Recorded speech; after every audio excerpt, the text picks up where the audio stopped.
vocês nunca me falaram que era uma trilogia nos comentários.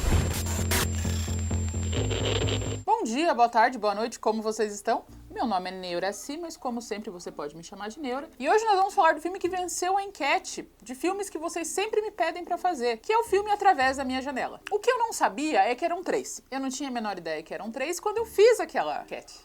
Eu realmente preciso pesquisar as coisas antes de pedir pra vocês. Eu não sabia que eram 3. Não sei como que pode ser, ninguém nunca me falou. Inclusive vocês nunca me falaram que era uma trilogia nos comentários. Eu leio, tá? Tá difícil de responder, mas eu leio todos. Vocês falam, Através da Minha Janela, Através da Minha Janela.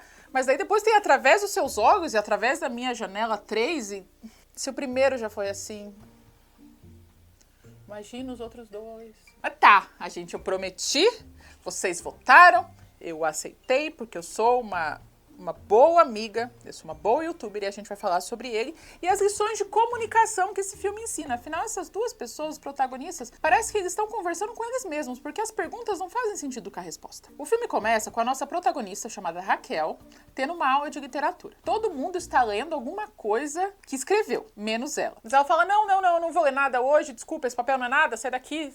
E ela joga o papel no lixo. Daí, enquanto isso, ela tá narrando a história. Ela está contando que essa, na verdade, é uma história dela. É um romance. Ela conta a história que ela é uma menina pobre, porque a casa dela é muito mais top que a minha. Tem pátio, tem varandinha, tem andares. O quarto dela parece uma kitnet. Mas é uma menina pobre que, por ironia da geografia moderna, mora do lado de uma mansão. Primeiro que já não faz sentido. Porque você olha o mapa parece que tem tipo a mansão aqui e ela mora aqui, ó. Quando mostra de verdade, parece que os dois são vizinhos. Segundo, que pessoas multimilionárias têm esse desapego com a privacidade? Porque é realmente muito perto. Você consegue ver o outro no banheiro, na diferença de janelas. E eles não colocaram nenhuma cerca viva, sabe? Umas árvores, um muro, cerca elétrica, um espelho. Qualquer coisa eles iam fazer para manter a privacidade dele do que uma grande janela aberta em direção a uma casa de pessoas pobres. Não faz sentido. E essa é tipo uma das primeiras coisas que não faz. Porque esse filme todo é tipo, foda-se a lógica. Quem mora nessa casa é um magnata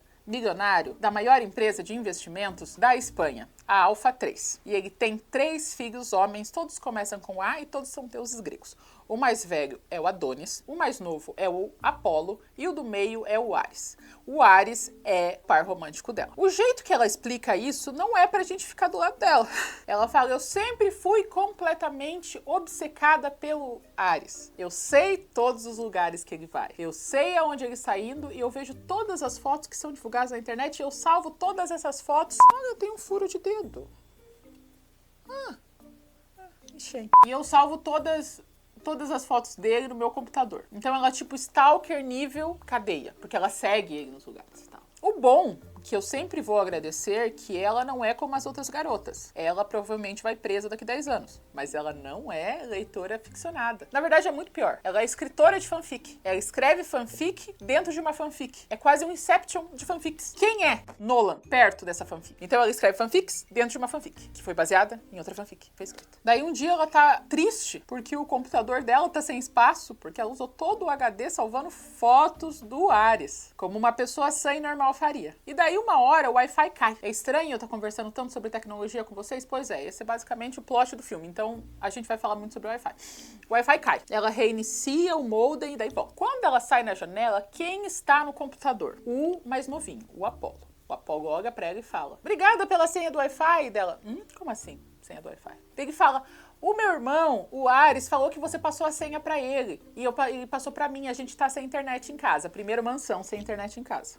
Sem uma internet, pra casa inteira. Não tem vários... Não, acabou a internet. E eles pensam, nossa, não tem nada que a gente possa fazer enquanto milionários. Vou roubar a internet da vizinha. E daí ela fica tipo, como assim? O Ares nunca falou comigo. Não em pessoa, né? Só nas vozes da minha cabeça. À noite... Naquele mesmo dia, o Ares aparece para usar essa mesma senha de Wi-Fi. Só que ele faz isso da maneira mais cuzona possível. Primeiro que ele quer ouvir música alta na frente da casa da menina. Ele leva o celular e coloca o sonzinho, que nem nossos amigos do ônibus. Não, ele leva o notebook que tá usando o Windows Media Player, porque aparece aquelas, sabe, aquelas coisas de ondas e...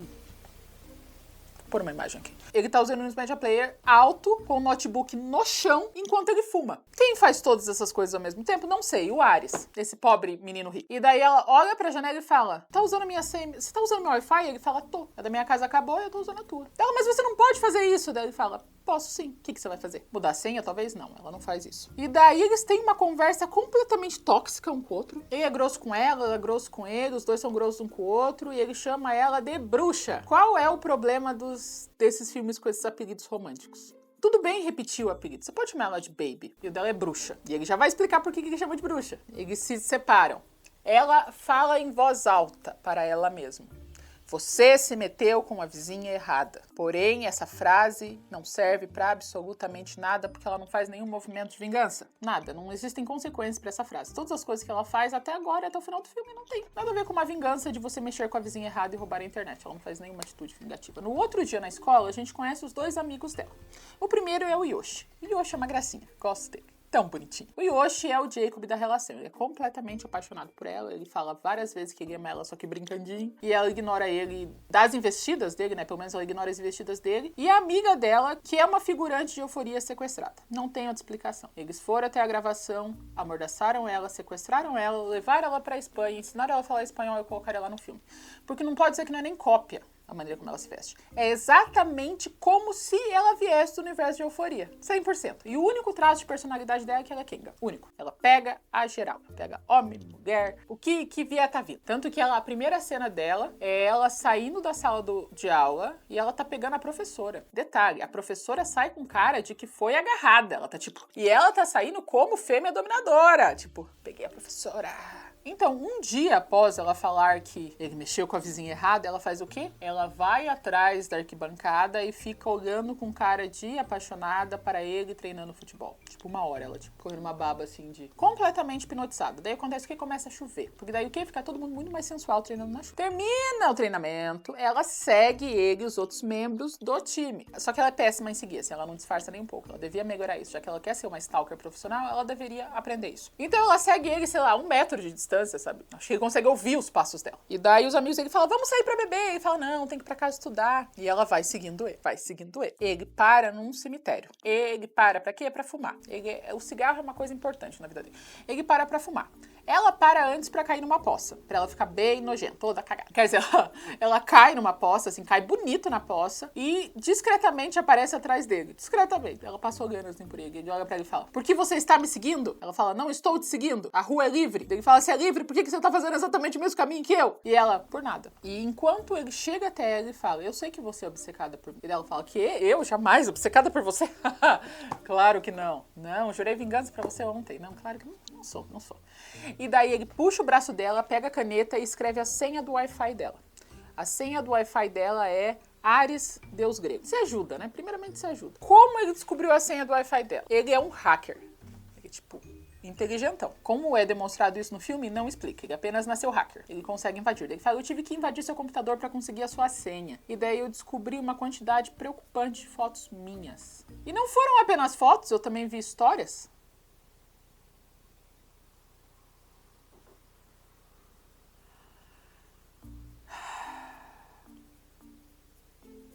Imagina isso. Mas ela se mantém firme, porque ela não tem nenhuma dignidade e ela tá estudando pra ser uma psicopata, né? E daí ela fala, você não percebe que eu gosto de você? Daí ele olha pra ela e fala, você não é meu tipo. E ela fala, não, ele fala, o que você quer comigo? E daí ela fala, você não percebe? Eu gosto de você. E ele fala, mas o que você quer? Você quer que eu te leve pro quarto? E ela fala, não, eu não quero ser levada pro quarto e acordar sem dignidade no outro dia. E daí ele fala, o que você quer? E ela responde, eu quero que você se apaixone por mim. Nada, assim, do nada, ela solta toda essa informação e ele sabe que ela tem todas as fotos que saíram dele na internet na história.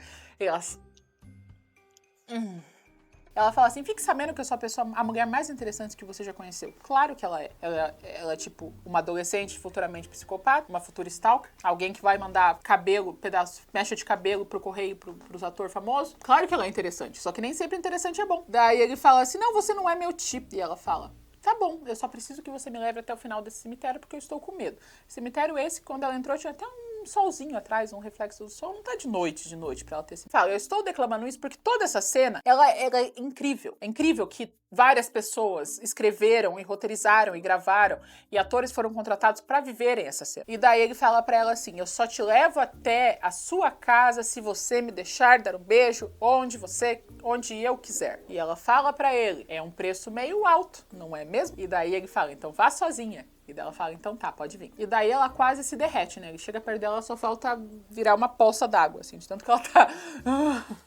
Ele quase beija ela, mas não beija ela. Por quê? Porque ele é safado. Ele deixa ela em casa e fala, tchau, bruxa. Primeiro que essa conversa não faz o menor sentido. Parece que as duas pessoas que estão lá, elas não estão prestando atenção no que o outro tá falando e estão encantados demais com o tom da própria voz. Porque ele chega e fala pra ela, eu invadi o seu computador. Eu sei que você tem fotos minhas e você escreve fanfics eróticas sobre mim. Não fala eróticas, fala fanfic. Mas ela vai fazer o quê? Fazer uma fanfic dos dois jogando dominó? Não vai ser, né? Não vai ser. Ela, quando ela descobre essa informação, ela deveria ter saído correndo. Porque alguém tem sentimentos e ia sentir uma vergonha alheia tão grande que ela ia cavar uma cova com a própria unha pra poder sair dessa situação. O cara que você é obcecada leu tuas fanfic. Primeira lição de comunicação. Se for stalkeia direito, tá? Stalkeia direito. Lição número 2. Escute o que o outro vai falar de verdade. Por quê? Porque a conversa dos dois não faz sentido. Não faz o menor sentido. Ela escuta que ele sabe de todos os segredos dela, invadindo o computador dela e ignora essa informação. Ele sabe que ela é doida. Doida. Ela tava seguindo ele. Ela tem fotos dele, salvas no HD tão cheio que ela tá sem espaço. E ele, ao invés de fazer alguma coisa, ele fala, deixa eu te beijar num lugar onde eu quiser. Se bem que eu tinha um amigo, eu digo tinha, porque a gente era tipo BFF, tipo brother, e ele arranjou uma namorada e ele decidiu que ele não precisava de uma amiga e uma namorada. E nunca mais falou comigo. Saudades.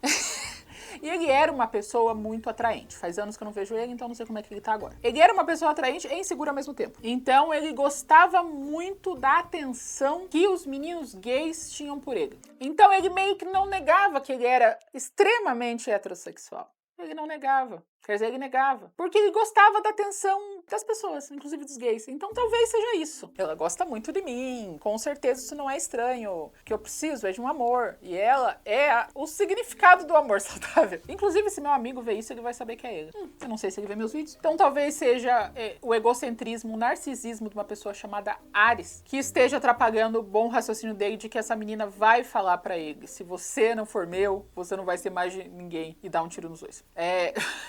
De que vai cometer um crime passional. Tá, ele deixa ela em casa, dá tchau pra ela, fala tchau, bruxa.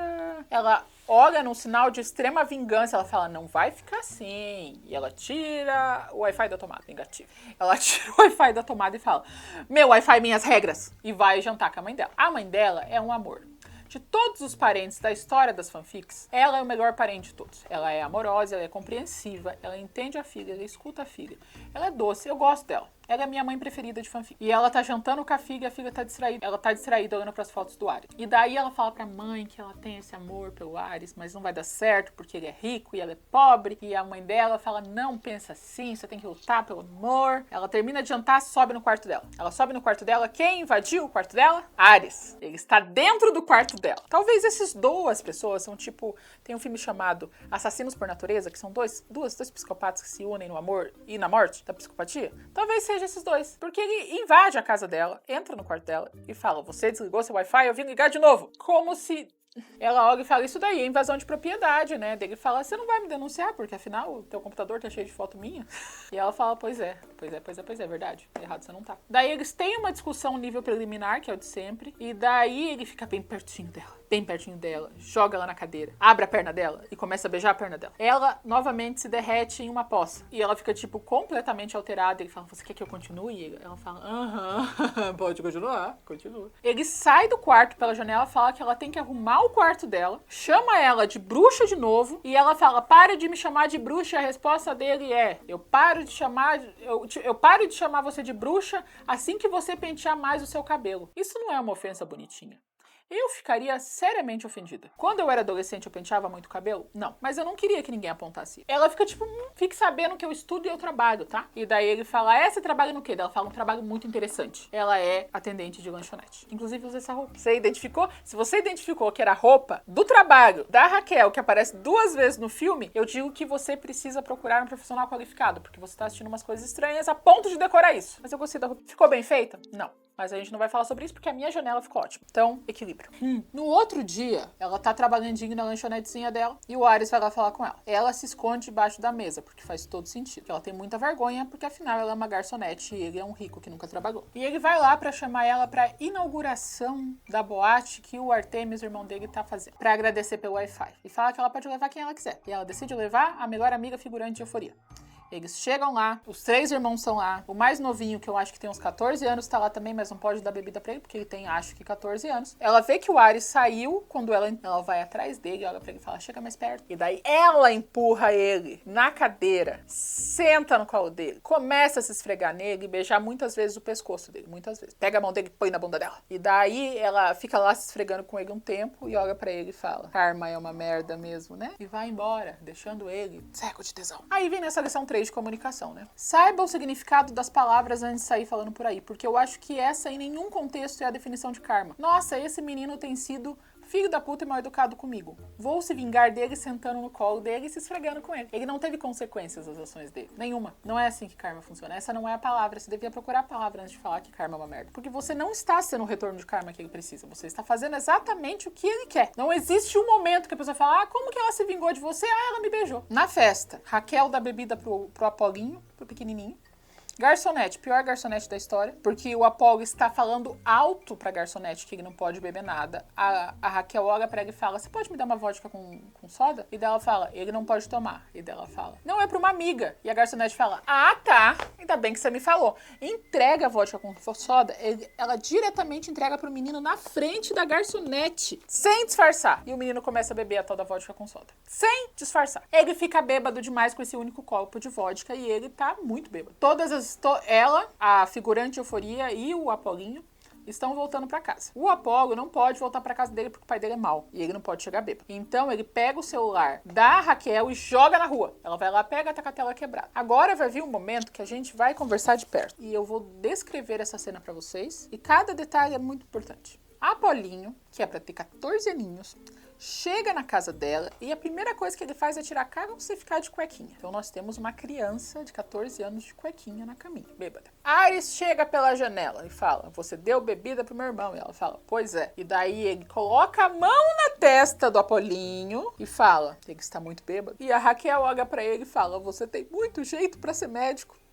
E essa nem é a parte estranha, mas tá. Tem muito jeito pra ser médico, colocando a mão na testa dessa criança bêbada e falando ela tá bêbada. E daí ele conta que sim, o sonho dele é ser médico, porque o avô dele morreu de choque anafilático, porque ele era alérgico ao mundo. E ele fala e ela fala, você também tem essa alergia? E ele fala, eu só sou alérgico a você e ao cloro. Por que ele solta essa do cloro? Porque é importante. Essa informação, ela é importante, ela tinha que ser soltada em algum momento. Ele fala, eu não posso deixar o meu irmão aqui sozinho e chegar em casa sem ele, então eu vou ter que posar aqui. Ele tira a camisa, porque todos os homens da história de fanfics não gostam de camisa, isso é o mínimo. Ele fala, venha deitar também. E ela deita do ladinho do homem que ela quer pra vida, não, ela deita no meio do irmão criança de cueca e o irmão do meio sem camisa. No meio. Ares estica o braço, pega na mão do irmão de 14 anos dele e usa outra mãozinha para colocar a mão na florzinha da Raquel. Então eles estão numa cama, tá? Com uma mão com o irmão. O irmão tá só de cueca, dormindo. Ele está com a mão na mão do irmão. E com a outra mão ele está dando prazer para a florzinha da Raquel. E a Raquel geme quietinha. Novamente, tanta gente fazendo a produção de um filme, ninguém falou por que ele tem que segurar na mão do irmão? Por que o irmão de 14 anos tem que estar de cueca?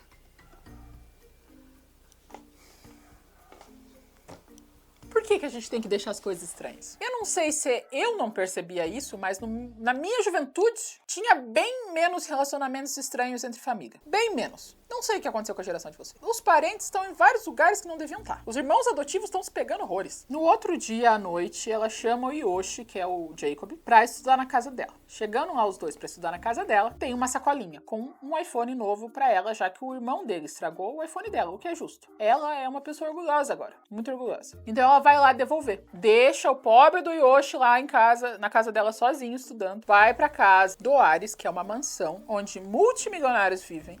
Ela aperta a campainha e fala, eu tenho que devolver um negócio pro Ares. E a governanta fala, entra! Como que essa família inteira ainda não foi sequestrada? Sério, tem uma abertura para a janela do irmão mais do meio. Você fala no interfone, eu conheço um deles, e entra. Como é que ninguém roubou essa casa inteira ainda? Eles são os piores milionários da história. Ela entra, a governanta fala, o Ares está te esperando no quarto. Ela chega lá, joga o celular e fala, não preciso do seu celular. Daí ele fala, meu irmão quebrou o seu. Eu tô tentando ser educado. E realmente, o irmão dele quebrou. Faz sentido isso. Ela fala, não preciso de você. E daí levanta, olha pra ela e fala, posso te beijar? E ela fala, não. E daí ela lembra que ela é doida.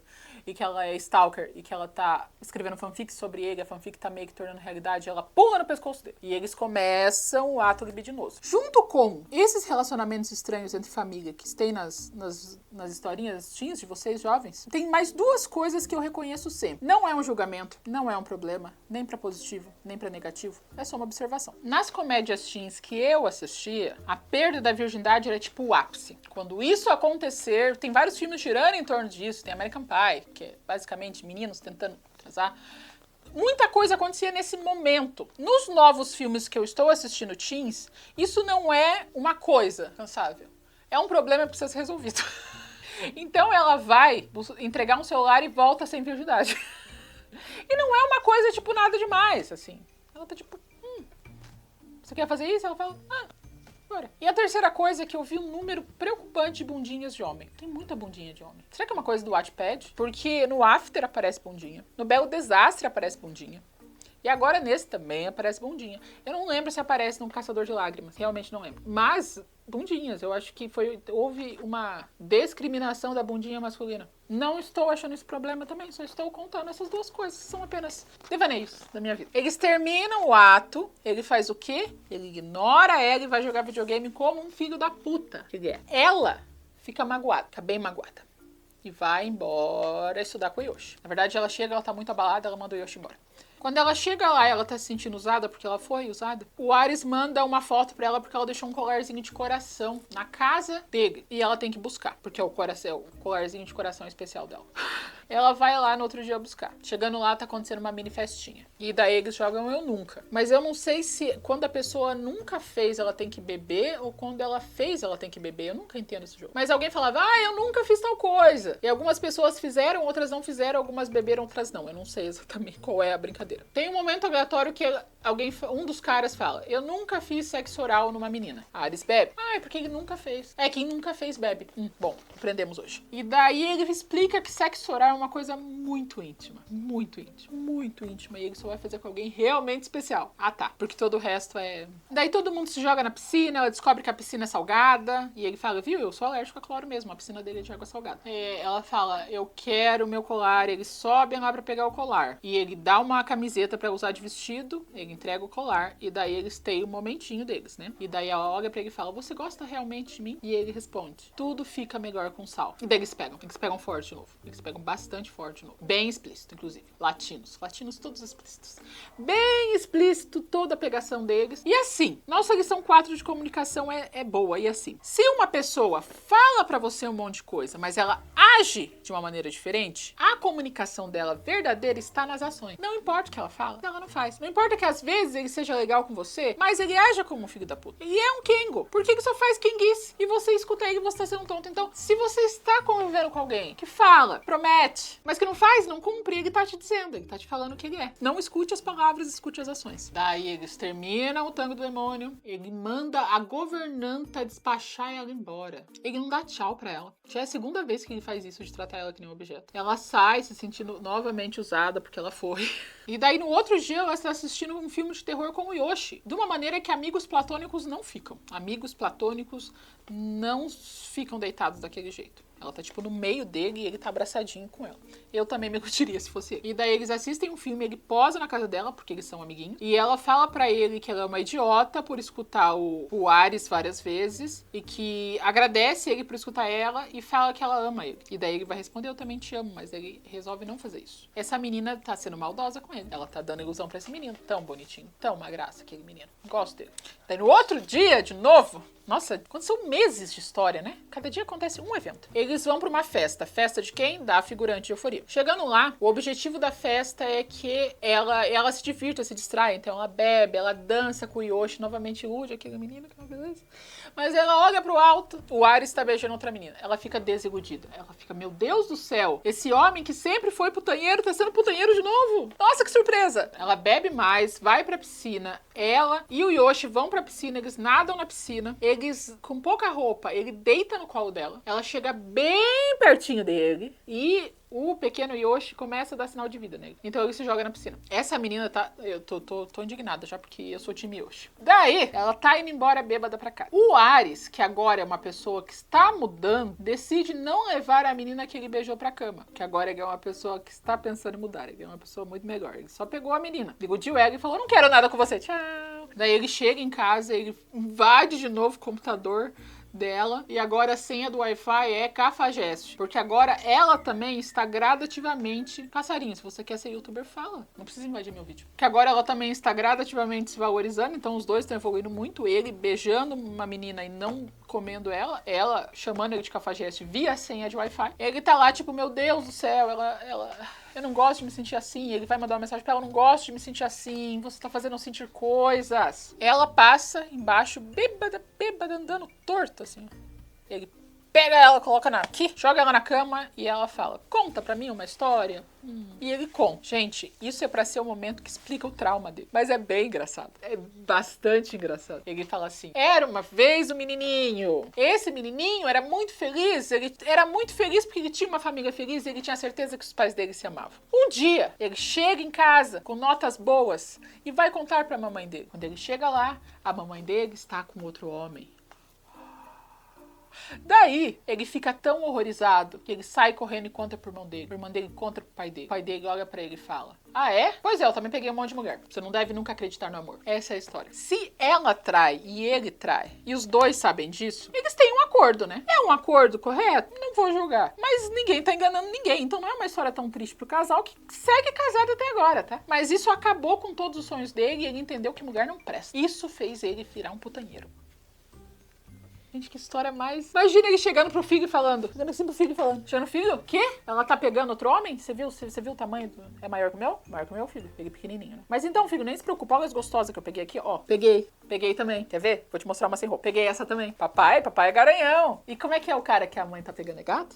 É gato, filho? Conta pro pai. Mas eu vou te mostrar mais mulheres que eu já peguei. Peraí que eu tenho uma pasta. E segue 20 minutos mostrando... Esse era o momento que a gente ia se encantar por ele. Esse era o momento que eu ia falar, é daí que vem o trauma dele. Só que o trauma dele é péssimo. Não é bom julgar o trauma dos outros, mas esse trauma não é um bom trauma, desculpa. Seus pais resolveram. Daí no outro dia, o Ares é chamado no escritório do pai. E ele e o irmão estão lá.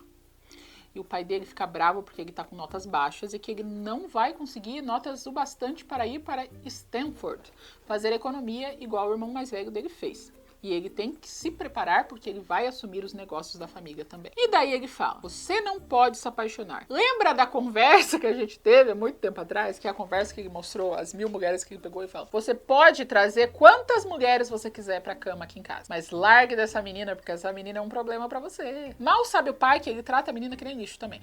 Mas, nesse momento, para se vingar do pai, não fala isso, mas parece, ele fala, Ah, é? Então você não quer que eu me meta com ela? Tá bom, pode deixar. E ele, num ato de revolta adolescente, ele tá jogando futebol, faz um gol, dedica esse gol pra ela. Pior de tudo, né? Ele dedica o gol, ele ergue a camisa, tá escrito bruxa. Não é nem Raquel, é bruxa. E daí ela fala, você não precisava ter dedicado esse gol pra mim? E daí ele pede desculpa e fala, eu quero mudar, eu quero te levar pra sair, me deixa eu te levar pra sair, me desculpa, eu fui um cara mau, te amo. E daí ela fala, tá bom. Se você diz, claro que eu acredito em você. Não deixa claro nesse filme que ele não tá fazendo isso por vingança do pai dele. Mas, eventualmente, eles acabam se apaixonando. O Yoshi escuta isso e fica puto. Ele fala, eu não acredito que você vai dar trela pra esse macho.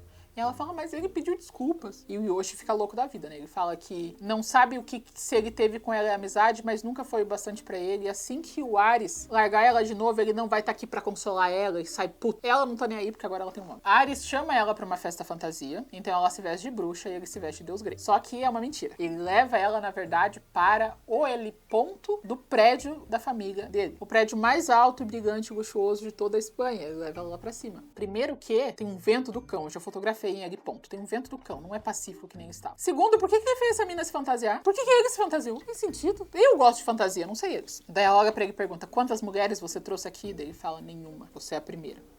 Isso quer dizer que o heliponto do prédio das empresas do pai dele é o lugar secreto que ele tem pra pensar sozinho. E ela avançou um passo porque ele tá levando ela pra conhecer o lugar secreto que ele vai pensar sozinho. E daí eles fazem o que na janta? Ele janta ela. Ele janta ela, ele janta ela com a boca. Lembra que ele falou que era uma coisa muito íntima? Então, ela entendeu que ele tinha mais sentimentos por ela, porque ele fez essa coisa íntima. Eu gostaria de estar brincando, mas não. E isso foi o que ela precisava pra entender que o amor deles era único e verdadeiro. E o que acontece? Os próximos 10 minutos do filme são eles transando em lugares diferentes, todos proibidos. No banheiro da escola, no meio da rua, em todos os lugares proibidos. O namoro deles não tem conversa, eles não sabem nem o sobrenome um do outro. Eles só transam. É só isso que eles fazem. Daí um dia, o Ares está jantando e o pai dele só pega o celular dele e mostra a câmera de segurança do heliponto. Então o pai dele tem uma gravação do filho dele jantando a Raquel. E provavelmente muito mais pessoas viram, porque tem segurança, tem o irmão dele. E eles agem como se isso fosse completamente normal. Você trazer um dos filhos na janta, assim, jantando alguém. Nenhum problema.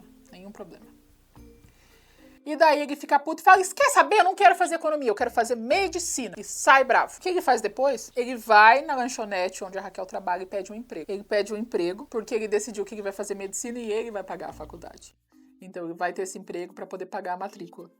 Não é engraçado a gente ver rico que não tem noção de dinheiro, tentando conseguir dinheiro? Eu acho sempre muito divertido. Tinha uma menina que eu conhecia na igreja, que os pais dela tinham dinheiros, muitos dinheiros. Então ela veio pra cá pra estudar, e ela morava no apartamento pago pelos pais. O pai dela, quando ela fez, deu o carro pra ela. Ele pagava o cursinho mais caro que tem aqui na cidade, e ela um dia pensou, estou sendo um peso para os meus pais. Vou vender bombom para arcar com as minhas despesas. Primeiro que ela não sabia fazer bombom. Segundo que ela deve ter gastado uns 300 reais em insumos para fazer o bombom. Terceiro que ela não teve paciência de vender. E quarto, se ela tivesse vendido, ela ia perceber que deu tipo 50 reais de lucro. Mas como ela nunca trabalhou e ela não tinha a menor noção, ela achava que era só trabalhar que o dinheiro vinha. Gente rica que não tem noção. Não é tão divertido. Mas tá, ele tá lá trabalhando como garçom. Daí o Ares convida a namorada dele, a Raquel, para a festa dos investidores da empresa. Pelo que parece, não é falado, ele só tá levando ela pra deixar os pais dele bravos. Então ele chega lá com ela começa a conversar com todo mundo, ninguém sabe que ela tá lá. O pai dela logo fala, sim, eu te vi. Tipo, ele deu a impressão que ele sabe que os dois fizeram coisas no heliponto. Então, nesse momento, eu já teria saído correndo. Eu só sairia correndo. Sem nenhum argumento, sem nenhum contexto, só apenas sairia correndo. Tá, eles começam a conversar e tá tendo um serviço de catering, com vários garçons servindo. Quem é uma das garçonetes que serve eles? A mãe dela. Pam, pam, pam. A mãe dela é garçonete, está servindo a festa. Eles não deixam claro com palavras, mas parece que foi o irmão dele que chamou ela para ser garçonete. Raquel se sente humilhada e ultrajada porque a mãe dela tá sendo garçonete. A mãe dela é aquele anjinho que é aquela mãe dela. Ela se sente ultrajada e sai correndo, triste, e fala, eu não acredito que você me trouxe aqui para me humilhar. E daí ele fala, não trouxe. Eu nem sabia que tua mãe tá aqui. Ele fala, ninguém aqui sabe que eu tô aqui.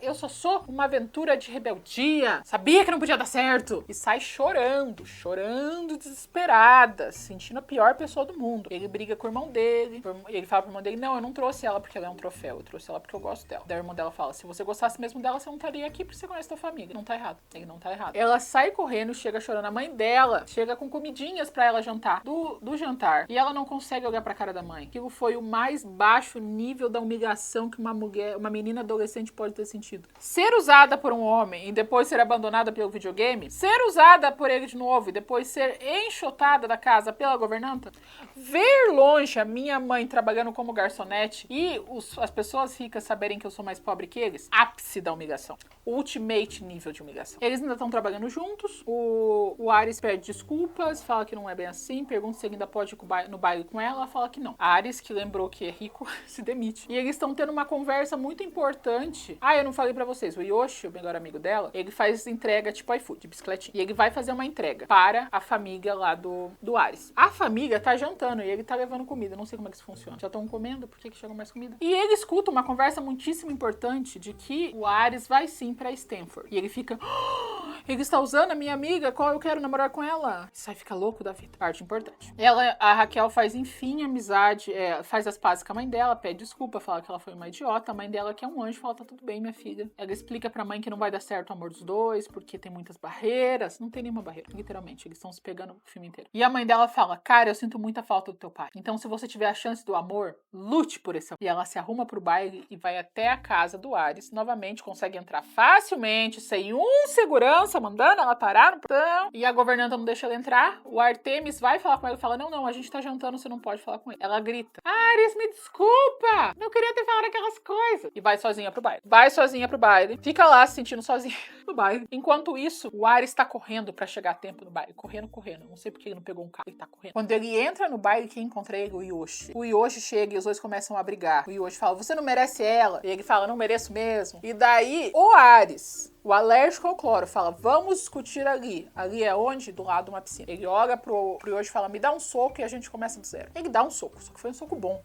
E ele cai na piscina. Quando ele cai na piscina, a garrafa de cloro cai mais ainda na água. E ele começa a ficar sem ar por causa do cheiro do cloro. E Yoshi entra em desespero. Encontra a Raquel. Os dois fazem as pazes. E Yoshi explica que o Ares veio e ele tá meio que inconsciente numa piscina. E ela, uma piscina com cloro! E sai correndo. Resultado, Ares acaba em coma na UTI por um tempo. Ele fica desacordado por um tempo. Enquanto o Ares tá em coma, a Raquel vai conversar com o pai dele e com o irmão dele. E ela consegue convencer os dois que a vida é muito curta pra não deixar o filho deles amado, que tal quase morreu, não fazer o que ele sonha, que é medicina. O pai, que é um homem branco com mais de 50 anos, milionário, que falou pro filho dele pequeno que ele tem que pegar geral, mas não se apaixonar, que mostrou no celular as conquistas que ele estava, as mulheres que ele estava pegando, enquanto a mãe dele estava pegando os caras. Conseguiu ser convencido por uma menina de 16 anos. A Raquel, ela é tão foda que ela conseguiu desmantelar o patriarcado da família. Tem noção que ela resolveu o machismo com uma conversa? Ares se recupera, eles se encontram, os pais aceitam que ele vai fazer medicina, ele vai fazer medicina na melhor faculdade do mundo, que segundo ela fica em Estocolmo. Até ele viajar, os dois transam loucamente. É isso que ela fala. A gente transou loucamente. E na hora deles se despedirem, ele fala pra ela, bruxa, eu preciso te dizer que eu desliguei o Wi-Fi da minha casa inteira pra poder puxar assunto com você. Ele fez a família inteira ficar por dias sem Wi-Fi. Se eu fico sem internet em casa por 2 horas, já começa a me dar falta de ar. Eu já começo a querer ir na internet pra pesquisar como é que eu faço a internet voltar. Eu e minha mãe, a gente senta na sala, a gente não tem nem assunto, porque não tem internet. Porque dela não pode ver Netflix, né? Ele fez a família inteira milionária dele ficar sem internet por dias. Porque essa é a única maneira que ele achou de puxar assunto. Ela morre por ele. Ele podia ter feito qualquer coisa.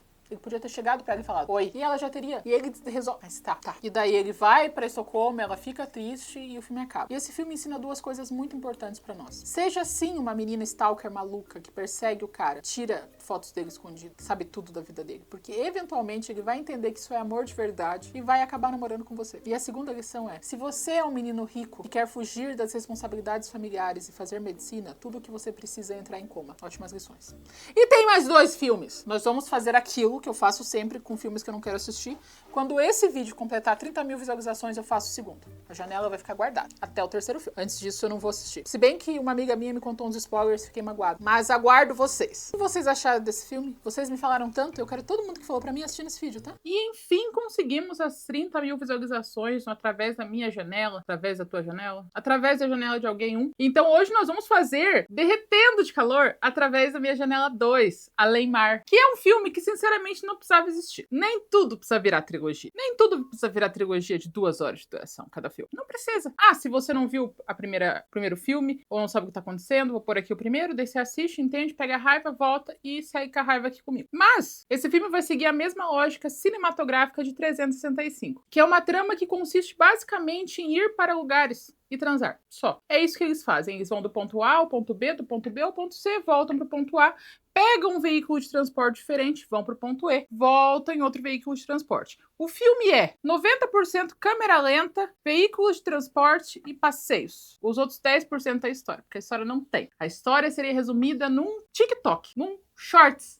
que só pode 1 minuto. Não tem história. Mas, tá, voltamos, que promessa é dívida e a gente vai passar raiva agora juntos. Pra vocês terem uma ideia, minha janela, a roupa não significa nada, mas a janela é por causa através da minha janela. Essa janela tava guardada há meses, esperando esse momento. E quando eu fui arrumar ela quebrou. Daí eu fui tentar arrumar o quebrado, eu quebrei mais um pedaço. Eu fui tentar unir as duas partes, eu quebrei minha unha. Você tem noção que nem uma janela de MDF que não tá ligada a nenhuma parede quer participar da review do Através da Minha Janela? Nem a janela falsa quer participar. Ela preferiu se quebrar sozinha do que participar, mas eu falo, se eu tô ferrada, ela também vai se ferrar. Ela vem quebrada mesmo, janela. Mas beleza, vamos começar a falar.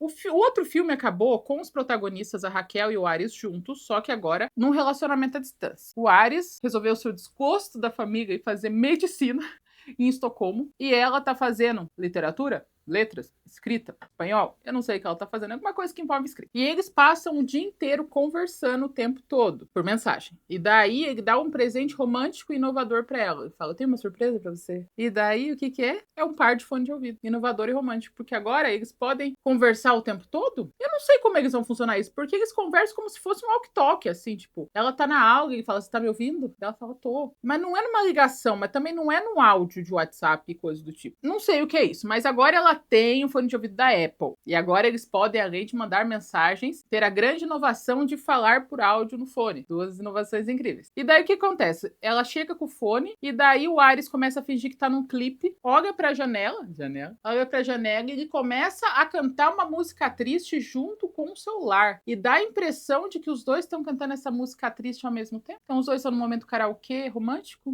Estranho. Tão estranho esse filme. De tantos aspectos diferentes. Ou talvez eu seja só velha e não entende essa juventude. Se você, jovenzinho, minha parcela geração Z aqui do canal, você liga pra alguém e fica cantando no fone, seu respectivo, tipo, ai, vamos escutar essa música e cantar juntos de uma maneira triste olhando pra janela? Conta pra mim nos comentários. Nosso público é de maioria millennial, então eles vão adorar saber essa informação também. Agora os dois não tiram a merda do fone de ouvido do ouvido quando estão nas suas respectivas faculdades. Inclusive, o tempo todo eles estão conversando na aula. E agora a gente vai ouvir, no primeiro a narração era toda pela Raquel e agora a narração toda pelo Ares. Ele está deprimidíssimo, ele está muito emo. E eu não tenho nenhum sentimento a não ser alegria. Por quê? Porque ele tá triste? Porque ele tá longe da Raquel e porque ele foi fazer medicina e descobriu que era difícil. Isso me faz tão feliz. Ele tá muito tipo, cara, faz 1 ano que eu tô na faculdade e todo dia eu me sinto idiota. Será que é isso mesmo que eu queria fazer pra minha vida? Ou será que isso era o Ares que eu imaginava ser? Ele tá super filosofando porque ele tá dando trabalho na faculdade. Devia ter pegado o emprego na empresa do pai. Mas ele tá muito triste. Só que o que ele faz com essa tristeza? Nada. Ele guarda pra ele não conta pra ela. Então eles se conversam o dia inteiro sobre nada. Já que ele não pode contar as dores e sofrimentos dele pra ela. E, inclusive tem um momento na sala de aula, assistindo a aula, com um caderninho, com um fone de ouvido, e ele fala, tá me ouvindo? E ela fala, E daí ele, vamos estudar juntos? Ele tira uma foto assim, sem camisa, e manda pra ela assim, todo se achando gostosão, e daí ela responde, mas só isso? Ela quer ver o pequeno Ares, ela quer ver o pintinho dele. Ele fica ultrajado, assim, ele tá assim, dele abaixo, fica tipo, como assim? Eu sou um homem de respeito? Como você quer mais alguma coisa? Daí ele fala, agora você vai ter que imaginar o resto. Cerra tus olhos. Meu espanhol tá cada vez mais ratatá. Ele fala, fecha teu olho e imagina comigo. E daí ele começa a falar, daí ele começa numa punheta guiada. Daí ele começa um momento de tesão guiado, porque ela fecha o olho na sala de aula como se fosse uma meditação. Tá todo mundo na sala. Todo mundo na sala. E daí ele fala, imagina que eu chego aí e ninguém tá me vendo, só você. E daí eu pulo todas as carteiras e vou aí te pegar. E depois disso, a gente faz coisinhas em todos os cômodos da faculdade, com todo mundo olhando. Daí tem um corte deles na biblioteca, na praça, e tudo isso é na cabecinha dela, em sala de aula, com todo mundo em volta. Então, imagina do teu lado, tem uma menina do teu lado, o celular dela tá aberto com um cara sem camisa, a professora tá dando aula e ela tá assim. Essa menina devia ter sofrido mais bullying na faculdade. Estão lá, imaginando coisas, ela imaginando na sala de aula, e ele imaginando no quarto dele, sem roupa, olhando pra cima, parecendo um defunto. E daí o sinal acaba e parece como se ela fosse uma inteligência artificial, sabe? Ela faz um negócio assim de glitch, e dela desaparece, ele fica, poxa. E daí ele até escreve um áudio tristíssimo, falando: eu não sei o que eu quero da minha vida, faculdade é difícil. Eu tenho que estudar e aprender na faculdade. Eu te amo, Raquel, eu te amo, eu quero você, eu quero voltar pra casa. E daí ele termina o áudio e não manda, ele apaga, porque as pessoas odeiam se comunicar diretamente nesse filme. Enquanto ele tá lá chorando as pitangas dele em Estocolmo, porque faculdade de medicina é difícil, ela tá sendo tipo a rainha da classe. Ela não presta atenção em nenhuma aula, ela tá o dia inteiro falando putaria com o namorado na aula, e a professora chega e fala assim pra ela: eu gostaria muito que os meus melhores alunos fossem os que prestassem atenção na minha aula, mas o seu texto tá muito bom. O que ela fez? Ela escreveu... Gente, eu tô pintando. O que ela fez? Ela escreveu uma novelização do que aconteceu no filme 1. E o nome da novelização é Através da Minha Janela. Se você lembra o filme 1, a história é ruim. Mas, aparentemente, ela é precursora da literatura moderna, assim. Ela é à frente do tempo, porque ela fez um romance baseado em fatos reais dela, numa história chata pra caramba, e a professora entendeu que ela tem tudo que precisa, porque ela fala: eu vou te indicar pra uma amiga minha que tem uma editora, manda o manuscrito pra ela, eu tenho certeza que ela vai gostar. Então, pensa, ela com 16 anos, ela já zerou a literatura, ela não precisa aprender mais nada, ela já sabe o bastante pra ficar falando coisa errada com o namorado e mesmo assim escrever um texto incrível. Ela não é como as outras garotas, ela nasceu sabendo escrever. Ela aprendeu a escrever via DNA. Porque o pai dela é escritor. Todos os amigos da Raquel vão pra faculdade com ela. O Yoshi continua sendo um capacho pra ela, só que agora ele está se fazendo de melhor amigo. A figurante latina de Euforia tá lá também. Ela namora o mais novo. São 3 irmãos, né? O Ares, o Artemis e Apolo, talvez, não sei. Ela tá namorando o mais novo. E todos eles estão lá e aparece uma nova pessoa, o Gregory. O Gregory tá lá pra meio que paquerar com ela na faculdade. Porque vocês sabem a grande regra da fanfic. E nós que já estamos aqui mais tempo, vamos falar alto para os novos coleguinhas da sala. A maior regra da fanfic é que a mocinha tem que ter no mínimo 2 pessoas interessadas nela. Pode mais, mas não pode menos. Então, já tinha o Yoshi, que tá lá de capacho eterno, tem o Ares, e agora tem o Gregory, que ele só existiu pra ter mais alguém interessado nela. Ele não serve pra nada nesse filme, a não ser atrapalhar. Vai ter uma grande festa, essa festa é importante, a festa de São João. Ela já tá indo convidar o Gregory pra festa de São João. Mas quem aparece na hora? Ares. Ares aparece e fala: estava com tanta saudade de você, bruxa. E é o último dia de faculdade dos dois, então agora os dois vão entrar em férias. Quando o Ares chega, a figurante de Euforia sai correndo e encontra o Yoshi, que tá andando de bicicleta. A gente tem uma montagem longa dele andando de bicicleta enquanto uma menina tá andando de skate, sem nenhum propósito. Ela chega falando do Ares como se o Ares fosse um traficante, assim, tipo, o Ares voltou, ele tá junto com a Raquel, e daí o Yoshi fala pra ela: nós vamos fazer o que nós fazemos sempre, nós vamos cuidar da Raquel. Cuidar do quê? Tem que cuidar. Por que os dois estão agindo como se ele fosse a pior pessoa do mundo? Ele se redimiu, ele pediu desculpa e quase morreu no outro filme, ele é uma pessoa boa. Então os dois passam um filme focados em cuidar da Raquel. Por quê? Nenhum motivo. Enquanto a figurante de Euforia e o Yoshi estão fazendo um plano de ataque para defender a honra da Raquel, a Raquel tá com o Ares no carro indo para uma das casas da família, para os dois terem o momento deles. Chegando lá, eles estão para se pegar e a gente tem um momentinho Zorra Total, que eles estão para se pegar, mas quem que tá lá? O irmão mais velho. Não sei se vocês lembram do Artemis. O Artemis namora com a funcionária da casa, que a gente descobre nesse filme que é tipo funcionária geracional, assim. Ela cresceu junto com os meninos, porque a mãe dela era funcionária, e ela cresceu e virou funcionária também. E os dois foram lá também secretamente para ter o momento dos dois nessa casa. Dá 2 minutos, aparece o Yoshi, a figurante de Euforia, e o namorado da figurante de Euforia, que é o terceiro filho, também na casa. Eles foram lá porque sim. Então todo mundo chega aleatoriamente. E casa, ninguém planejou e todo mundo chegou. Daí beleza, todo mundo chegou. O que acontece? Tem uma cena de pelo menos 10 minutos, que é a cena mais sexy, sensual, desnecessária que eu já vi na minha vida. Não tem propósito, não vai pra lugar nenhum essa cena. Um deles pega vários sorvetes que parecem um corneto e distribui os sorvetes. E a partir desse momento, todos começam a lamber sensualmente sorvete, mas tipo muito sensualmente. Sorvete em câmera lenta, homem sem camisa visto debaixo, homem saindo em câmera lenta, mulher fazendo assim... Gente, aquela cena é muito estranha, é muito desnecessária, mas eles ficam lá 10 minutos sensualizando no sorvete, daí todos os casais ficam empolgados um com os outros por causa do sorvete. E cada um vai para um quarto diferente, menos o Yoshi. O Yoshi fica nadando sozinho. Cada um pega o seu respectivo e o seu sorvete vai para um quarto. Inclusive, o Artemis e a Cláudia, que é a funcionária. Quando o irmão mais novo do Artemis bate na porta do quarto dele pedindo camisinha, ele se esconde. E daí a Cláudia fala, meu bem, se a gente tá namorando, a gente vai ter um namoro. Você tem que parar de fugir e fingir que você não tá namorando comigo, porque senão a gente não namora mais. E daí ele fala, não, o nosso negócio é muito sério. A gente tá juntos até o fim, te amo. E eu vou contar pra todo mundo sim. E ele desce pra contar pra todo mundo, mas quem chega? Os pais deles. Por quê? Porque o voo da Grécia atrasou. E o pai e a mãe dele chegam todos felizes e ainda olham pra eles e falam, nossa, vocês todos estão aqui? Nossa, Artemis, que bom que você trouxe uma serviçal pra ajudar a gente. Que filhos da puta. E nesse momento ele tá levantando pra contar essa minha namorada e ele fica quieto. Porque ele é um pau mandado. O filme ele tem tão pouca história que eles vão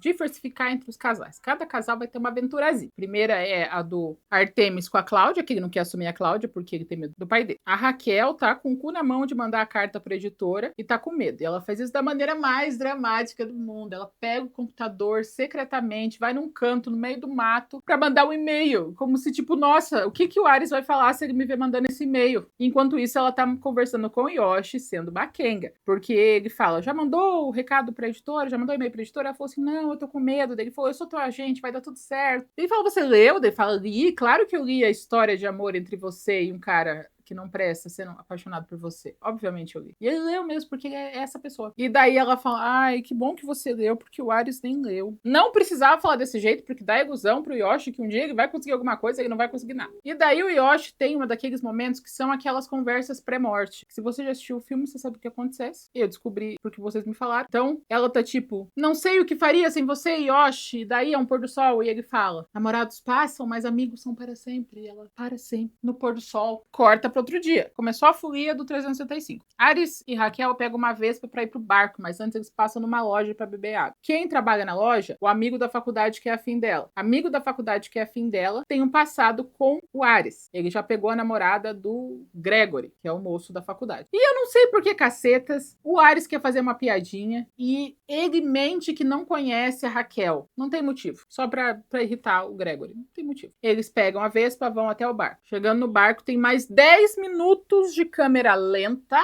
com uma paisagem bonita, e todos os homens da família do Ares montando um barco, sabe? Içando a vela, puxando uma corda, todo mundo sem camisa, todo mundo em câmera lenta. Muito tempo disso. Depois que eles erguem o barco, vela, corda, botam pra nadar, tiram a âncora, fazem coisa de barco, o Ares fala, vamos nadar? Então, a trama. Eles pegam a Vespa, daí eles entram no barco, chegando no barco, eles vão nadar. Vão pra um cantinho pra fazer o quê? Se pegar. Lá eles pegam bastante. Bastante por um bom tempo, assim. Bastante tempo mesmo. A gente vê muito peitinho, muita bundinha, muita cena que me faz perguntar se esse filme é realmente pra adolescente. Quantas mães deixaram as meninas verem esse filme achando que era comédia romântica, mas é um 365 só para baixinhos. E enquanto eles estão lá no meio de umas pedras pegando, o Yoshi tá nadando sozinho. Depois disso, acontece um negócio que eu nunca cogitei na minha cabeça de existir, e é nessa hora que você vê que você nasceu pobre. Porque isso deve ser comum entre os milionários, mas pra mim eu falei, nossa, que interessante. Porque eles estão no iate da família, aparece um segundo iate, que é da colega de faculdade do Ares. E ela vem com o iate dela pra visitar o iate dele. Que legal isso, né? Ela chega falando, ai, eu e a mãe estávamos viajando pelo Mediterrâneo e você me falou que ia estar por aqui, daí eu passei. Passei de barco pra te visitar no teu barco, do meu barco. É tipo um negócio tão imensurável que eu fiquei, gente, divertido. Mas, gente. E ela também encontrar ele exatamente onde ele tava, tipo, ele falou, eu estou em algum lugar do mar Mediterrâneo. E ela falou, massa, estarei procurando. E acha. Mas ela chega de surpresa, o nome dela é Vera. E ela chega sendo suspeita, abraçando ele, falando, ai, eu sou a melhor amiga dele na faculdade, que é minha mãe, vamos ser amigos. E a Raquel já tá tipo,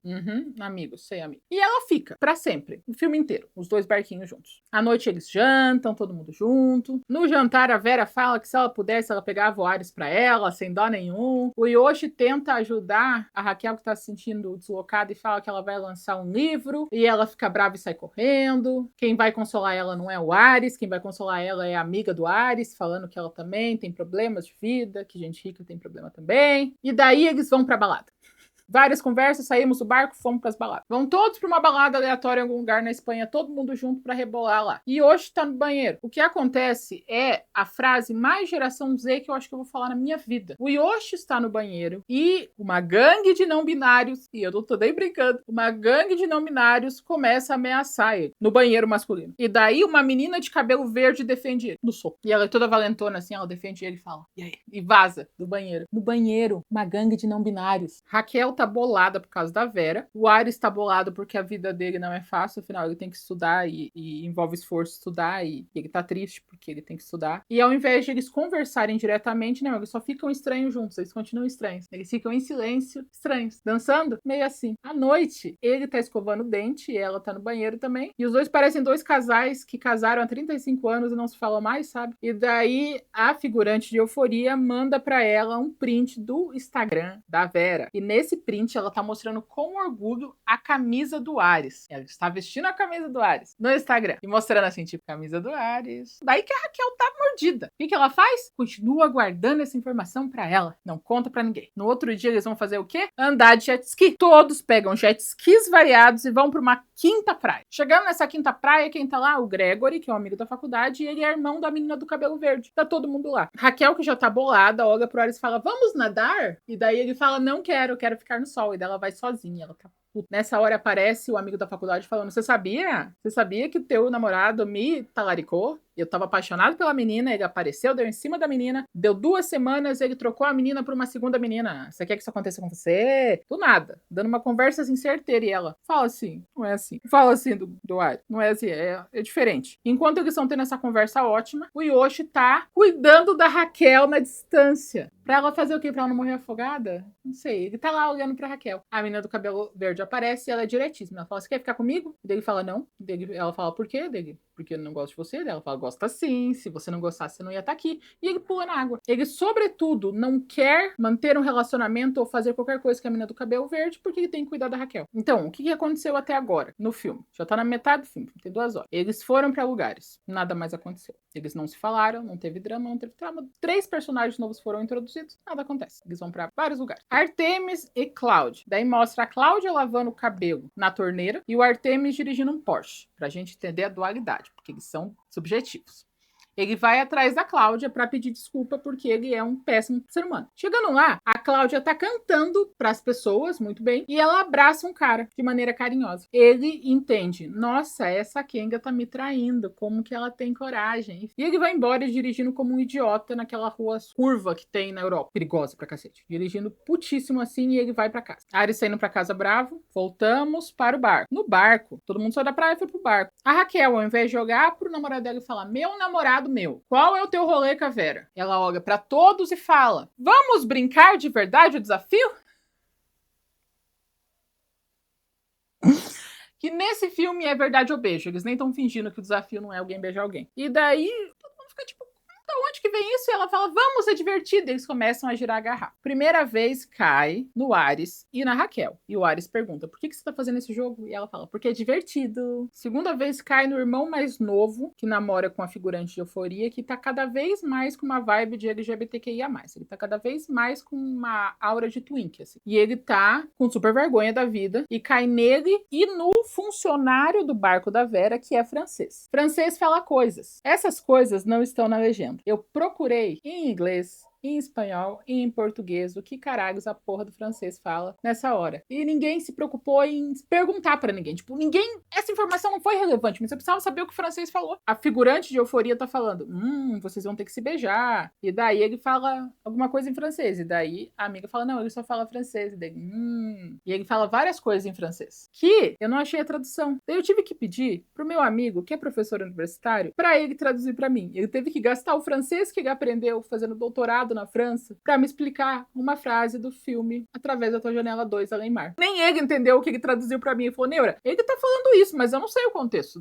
Pois é, o francês tá falando em francês. Se ele quiser, eu quero. É isso que ele fala. E daí, a figurante de Euforia fica tipo, esse homem quer pegar meu namorado, porque ela é tipo pan, poli, ela gosta de todos os amores o tempo todo. Terceira vez que roda a garrafa é quem? O Yoshi e a menina do cabelo verde. A menina do cabelo verde junta o Yoshi, dá um beijão no Yoshi, e o pequeno Yoshi do Yoshi fica, ele fica tenso e sai correndo pro banheiro. O que ele fala pro próprio pintinho? Ele fala assim, agora não, a gente tem que cuidar da Raquel. E daí, a moça de cabelo verde, que não é tonta nem nada, vai atrás dele e fala, eu sabia que você gostou! Quer continuar? E daí ele fala, quero. E daí eles têm um momento de tango do diabo no banheiro. Voltamos para Artemis e Cláudia, que é uma história importantíssima que todo mundo quer saber, né? Ele tá puto com ela e ele usa de inteligência emocional máxima, pra chamar ela e falar, me traga uma bebida. E daí ela tá tipo, eu ainda sou seu chefe. Ela traz uma bebida pra ele joga a bebida no chão pra ela limpar na frente dele. E ele fala, tava se divertindo com o seu amiguinho. E daí a mãe dele chega e fala, eu já te falei, Cláudia, que nós duas não podemos ficar ruivas juntas. Porque ela também tem o cabelo vermelho. Porque senão vai parecer que você é da família e a gente não quer isso. Só que a Cláudia é ruiva natural e pinta o cabelo de preto por causa da dona da casa, da mãe dos piá. E daí ela fala, mas o meu cabelo é verdadeiro, o teu é tinta. E daí o Artemis fala, isso é um desrespeito, você tá demitida. E demite ela por ciúme.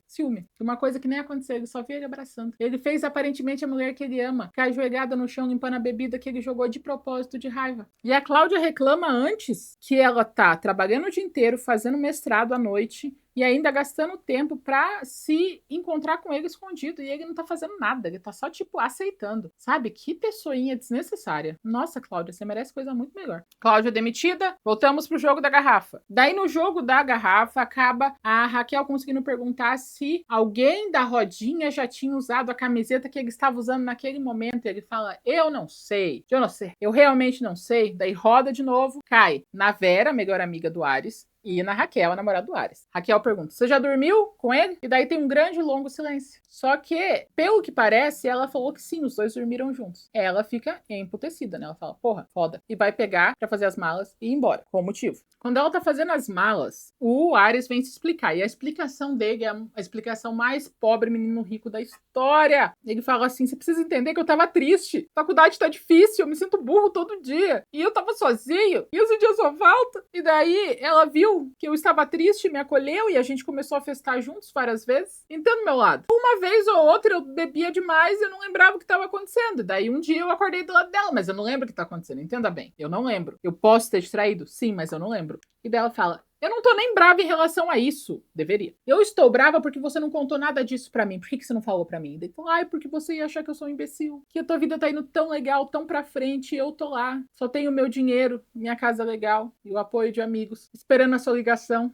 E daí ela fala, tipo, porra, né? Eu ia falar. Mas não, ele resolveu guardar a informação pra ele. Da mesma maneira que ela, ao invés de falar diretamente, ela resolveu fazer um jogo de verdade ou desafio pra todo mundo pra descobrir a verdade. Esse filme realmente teria 5 minutos, né? No total, assim. 5 minutos. Naquela noite vai ter a festa de São João. Essa festa é muito importante. E tudo acontece nessa festa. Então, a figurante de Euforia faz jus ao trabalho dela de figurante de Euforia e tenta convencer o namoradinho dela a conseguir uma terceira pessoa pra eles passarem a noite. Ela quer alguém junto. Pode ser menino, pode ser menina, pode ser todo mundo. E ele fala, não quero, eu só quero você, não vou nem na festa. E ela fala, tá bom. Mas enquanto ela tá falando isso, ela tá pintando a unha dele. E eu não acho que pintar a unha signifique nada. Mas nesse contexto específico, eu acho que ela sabe que ele é LGTV. Mas ela quer que ele se solte, sabe? Mais. E aproveite as coisas. Então ela tá pintando a unha e falando, essas unhas vão combinar, sabe com o quê? Com homenagem. Ela fala isso. Com homenagem. O que você acha de fazer homenagem? Ela fala, não quero, só quero você tá ótima. A aventura da noite da figurante de Euforia é essa. Depois disso, a menina do cabelo verde chega toda bonitinha e fala pro Yoshi, vamos ver os fogos de artifício comigo hoje à noite? A gente pode ir lá no farol e a gente fica juntos. E lá dá pra ver muito melhor os fogos de artifício. E ele fala, me desculpe, mas eu prometi sair com as minhas amigas. E daí ela olha pra ele e fala, eu achei estranho aquilo que você falou no banheiro. Então ela ouviu ele falando que pro pintinho dele ficar calmo porque ele tinha que cuidar da Raquel. Ela falou, eu achei que aquilo era só um deslize, mas quantas pessoas você trocou por ela? E daí ela chega. Menina do cabelo verde fica brava e vai embora. À noite tá todo mundo nessa festa. E daí a gente tem uma sequência de 10 minutos, brincadeira. tem uma sequência de 3 minutos de uma senhora de uma coreografia que o Yoshi, a figurante de Euforia, e a Raquel fizeram sobre uma música da Jennifer Lopez, sobre um anel. Como se eles estivessem se apresentando, assim, mas parece que ninguém liga pra eles dançando. Eles fazem essa coreografia e Yoshi abraça essas duas e fala, eu amo tanto vocês. E elas, a gente também te ama. E elas imediatamente abandonam ele. Por quê? Porque a Raquel decide se vingar do Ares, pegando o amigo da faculdade, porque sim. E o namorado da figurante de Euforia chega e fala, bora achar mais um. E ela fala, bora. E o Yoshi fica sozinho. Sozinho. Porque é isso que acontece o filme inteiro. Ele fica sozinho o filme inteiro. Raquel decide se aproveitar do Gregory, que tá afim dela. E eles estão pra se pegar e ela fala, quer saber? Não queria. Agora que eu prestei atenção, não queria não. E vai embora. Tipo, o piá tá na dele. Ela chega, dá em cima dele, pega ele dela e fala, não. E vai embora. Figurante de Euforia, tenta achar uma terceira pessoa. Primeiro ela acha uma menina que não quer, e daí ela fala com o francês. Francês, que agora sabe falar inglês, aprendeu, topa. E daí mostra os três se pegando. Pelo que parece, a figurante de Euforia realmente quer que o namorado dela se descubra, porque ela deixa os dois se beijando lá, os dois caras se beijando. E daí ele fala, não, venha ficar junto comigo. A letra B também faz parte do LGBTQIA+. E daí ficam os três pegando na putaria. Raquel arrependida, figurante de Euforia, no homenagem, Yoshi solitário, Ares sozinho na casa dele. Quem tá lá com ele, aparece a Vera. Vera fala, sabe que eu te falei que eu tinha dormido com você? Então a gente só dormiu mesmo. Ele fala, por que você mentiu? Ela fala, porque nós somos parecidos. Nós temos a mesma condição social, nós temos os mesmos traumas, nós temos os mesmos problemas. Você tem que ficar com alguém que é parecido com você, não com ela. E daí ele fala, eita moça, você acabou de ferrar com a minha vida, olha a encheção de saco que foi isso. E eles ficam lá discutindo. E Yoshi fala, olha, fui abandonado, como eu sou burro. Vou fazer uma coisa mais burra ainda. E daí ele faz o quê? Lembra da milícia não binária, né? Ele rouba a moto do chefe da milícia não binária pra ir encontrar a moça do cabelo verde no farol. O que acontece quando ele faz isso? Ele morre. Eu gostaria de ter um pouco mais de emoção, mas eu não tenho raiva desse filme. Até ele morrer, tipo, 20 minutos. Ele é perseguido, ele perde o controle, um carro quase bate nele, ele cai do penhasco, ele vai pro chão. Daí o Ares vê isso do céu, eu não sei o que ele tá, como ele viu tão fácil, vai atrás dele. É triste, gente. Seria triste se o filme fosse triste, mas é engraçado, porque ele tá numa moto, ele cai do penhasco, cai no rio, afunda, o Ares puxa ele e ele tá claramente muito falecido, assim, ele tá realmente bem morto. E daí ele começa a fazer respiração boca a boca e fazer aquela coisa assim, por um cara que não tá lá já. Não tá lá faz tempo. Daí a Raquel vê isso e ela também é super inteligente e quer encontrar com ele pulando do penhasco. Daí a figurante de Euforia fala, dá pra dar a volta, não precisa pular do penhasco. Ela dá a volta e todos choram em volta do Yoshi falecido. Beleza. Enquanto tá todo mundo lá sofrendo, Artemis também vai nessa festa. Chegando lá, ele encontra o cara que tava abraçando a Cláudia. E ele olha pra ele e fala, Artemis, a Cláudia falou horrores de você pra gente. E daí ele fala, E o cara que ela tava abraçando é casado e a mulher tá grávida. Então, quando ela estava abraçando uma pessoa, ela só estava abraçando alguém, ela não tava pegando ninguém. E daí ele fala, putz, que merda, o que eu fiz? E vai correndo pedir perdão pra Cláudia. Cláudia faz um final digno de Marimar. Ele entra, ela pega um leite, joga no chão e dá um pano pra ele limpar. Ele limpa e ela fala assim pra ele. Ele fala que não quer mais ser um fidalgo, que agora ele quer ser um namorado de verdade, ela fala. Deixar de ser um fidalgo é fácil. Ser um namorado que preste, não. Vai embora. Empoderada! Beleza, Yoshi morreu. Velório do Yoshi. O velório do Yoshi é todo asteric, é todo bonito, tá todo mundo super triste de preto. No velório, a mãe do Yoshi agradece a Raquel por cuidar tanto dele. Muito obrigada por estar sempre com ele e cuidar dele, o que é mentira, muito mentira. Ele que cuidava dela mais do que fosse necessário. A Raquel tem um acesso, porque eles estão enterrando ele todo de preto. Ela fala que nunca seria enterrado de preto se ele estivesse vivo. O Ares tira ela de lá. E ela começa a brigar com o Ares, falando, é tudo culpa tua! E daí ele fala, culpa tua é outro filme. Brincadeira, ele não fala isso. Ele fala, não é culpa minha não, você tá louca? Como assim? Ela, você deveria ter salvado ele. Como que ela... Ele caiu do penhasco, ele caiu no mar, ele foi atropelado. E era o Ares que tinha que salvar ele. Fala, talvez se você não tivesse ido pegar o Gregory, ele não teria morrido. O que é verdade? É verdade? Acidentes acontecem, mas dessa vez o acidente foi culpa da Raquel. Ele poderia estar no farol bonitinho com a menina do cabelo verde, mas não, ele quis ficar com as amigas. E as amigas largaram ele assim que qualquer elemento masculino apareceu, gente. A Raquel trocaria o Yoshi por uma pedra, se a pedra tivesse o abdômen definido. E agora ela tá fazendo drama, falando que é culpa do Ares. Até parece, deu o Ares fala, e a culpa tua, assim? Daí ela faz um discurso super triste no velório, assim, tipo, ai, falou pra mim que namorados passam, mas amigos duram pra sempre, e não vai ser pra sempre, eu sinto falta de você, sinto falta da gente fazendo todas aquelas coisas que eu fazia porque não tinha um namorado, todas as vezes que eu pedi atenção porque eu briguei com o Ares, eu sinto tanta falta de ter alguém como um capacho. E daí ele é cremado, a menina do cabelo verde tá enlouquecida de raiva, com motivo até, mas não muito, já que ela viu ele 2 vezes na vida. E daí corta pra ela na casa dela e ela recebe um e-mail da editora falando que o agente dela entrou em contato com a editora, que era o Yoshi em vida, mandando eles lerem o manuscrito falando que era uma coisa incrível e que se eles gostassem era pra falar direto com a Raquel. Eu acho que a amiga editora da professora é a Tessa, porque só a Tessa iria ler o manuscrito e aprovar aquela bosta. Acho. Mas eles querem publicar a fanfic dela. Não é só uma fanfic, é uma fanfic escrita dentro de uma fanfic. É a sequência de um filme e ela escreveu o primeiro. É muito meta isso. A autora escreveu um livro, o livro virou um filme e nesse filme a personagem tá escrevendo um livro sobre o filme. Tá. E daí o filme acaba com ela fechando a janela e daí parece continua. E vai continuar pra você também se a gente fechar 30 mil visualizações nesse filme. Eu acho que vai ser mais rápido dessa vez, mas se não for, tudo bem. Não ligo. E nós interrompemos o nosso mês nacional para cumprir uma promessa. Enfim, chegou em 30 mil visualizações, o segundo Através da Minha Janela, e a gente vai falar do Através da Minha Janela 3, dessa vez com uma janela impressa, porque a janela oficial da trilogia, ela já não estava bem das pernas. Com os últimos acontecimentos aqui do estúdio, ela desmontou de vez. Mas, janela. Sim, nós vamos terminar essa trilogia nojenta da janela, e eu já vou avisar no começo que eu não tô vestida de nada, porque esse filme não merece que eu lave o cabelo, então eu tô de peruca. E ninguém tem nenhum traço marcante em nada pelo decorrer da trilogia, então eu só estou vestida quando do meu nascimento. E é isso. É isso que esse filme merece. Vocês lembram o que aconteceu nas últimas 2 Através das Janelas? Porque eu também não. E eu não vou nem ver meus próprios vídeos.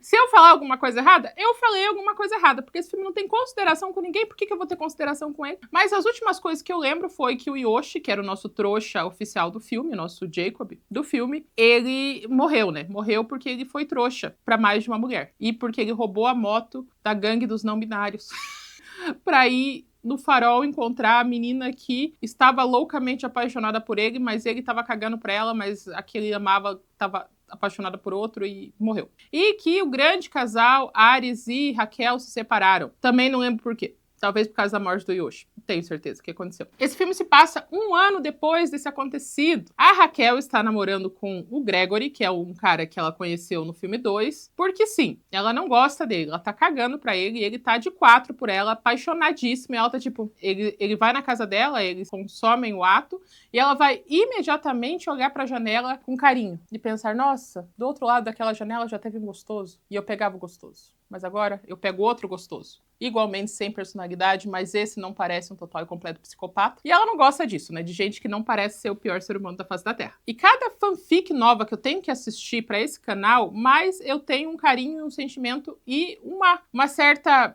gosto mesmo pelo Crepúsculo, porque pelo menos acontecia coisa, sabe? Crepúsculo tem bebê demônio, tem batalha fake de vampiro, tem vários vampiros com superpoderes, tem Bella tentando tirar a virgindade do Edward copiosamente por 3 filmes. Esses não tem nada. Esse, por exemplo, o terceiro, eu não sei porque eles fizeram, porque não tem história. O filme tem 1h47, mas sem brincadeira. 1h30 desse filme são coisas acontecendo em câmera lenta pra poder dar tempo de parecer que é um filme. Porque depois que ela termina o Tango do Diabo com o Gregory e olha com carinho pra janela, a gente vê ela dançando por 5 minutos. Dançando uma música inteira, enquanto ela se arruma pro trabalho. Porque esse filme tem um agravante que me deixa com mais ódio ainda. Mas esse é um ódio pessoal. Esse filme se passa inteiro no Natal. Então ele vai ficar com aquela cara de filme natalino no barato que tem, sabe? Que tem na Netflix, tem no Hallmark, então, aquele espírito. Ela está trabalhando como elfa de uma loja de presentes natalinos. E eu assisti esse terceiro filme pensando o tempo todo na trilogia da culpa. Porque, primeiro, trilogia da culpa e trilogia da janela, nenhuma das duas faz sentido. Eu já não sei nomes de coisas que fazem sentido, imagina as outras duas. Segundo, a protagonista é exatamente a mesma pessoa. São pessoas diferentes que eu coloquei a foto aqui. E as duas são chatas, mimadas, têm problemas de primeiro mundo que elas mesmas criam pra elas e se apaixonam pelo cara mais golpista que elas podem encontrar na vida, que também são ricos e também têm problemas familiares. É tipo a mesma história, só que aonde tem culpa,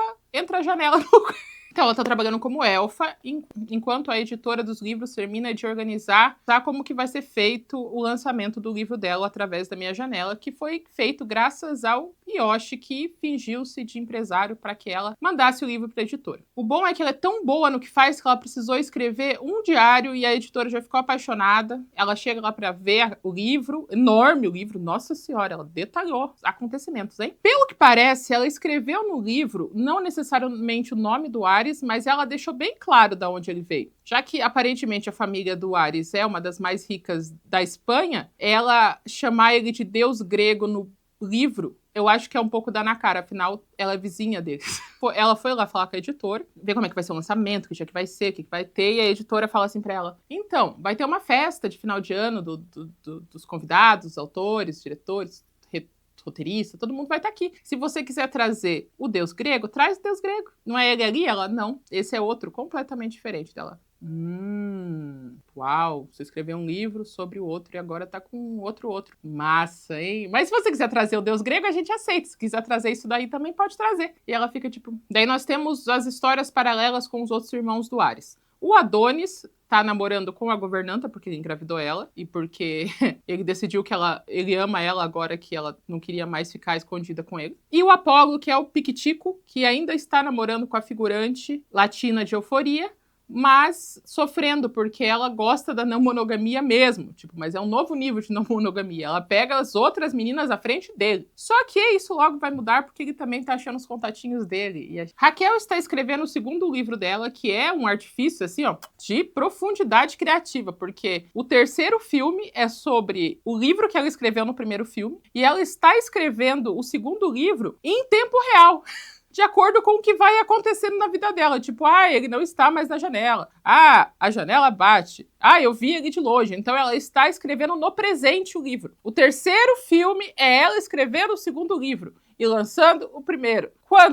Que arco narrativo, né? Uau! E daí ela para de escrever um pouco para olhar para a janela e ver que o Ares voltou para o final de ano. Eles vão ficar lá entre o Natal e o Ano Novo, mas pelo filme vai parecer que essa semana demorou 2 anos, porque esse filme ele é infinito! Esse filme ele é mais infinito que as regras da física, porque ele é o menor de todos os três, mas parece que ele nunca acaba. E daí eu coloquei na velocidade 1.75 e parece que ele ficou mais lento ainda. E mais tempo ele não terminava. Parecia que tinham passado anos, semanas, e o filme não acabava. Eu tive que cortar a unha e lixar, porque ela cresceu no período do filme. Os dois se encontram na janela, ela fala, e aí? Fala, sinto muito pelo Yoshi, dela, Yoshi. Pois é, morreu porque foi tonto, né? E ele é tonto. Só que ele não veio sozinho, ele veio com a Vera, aquela menina que encontrou ele no barco dela quando ele estava no barco dele. Eu conto isso e eu fico meio indignada.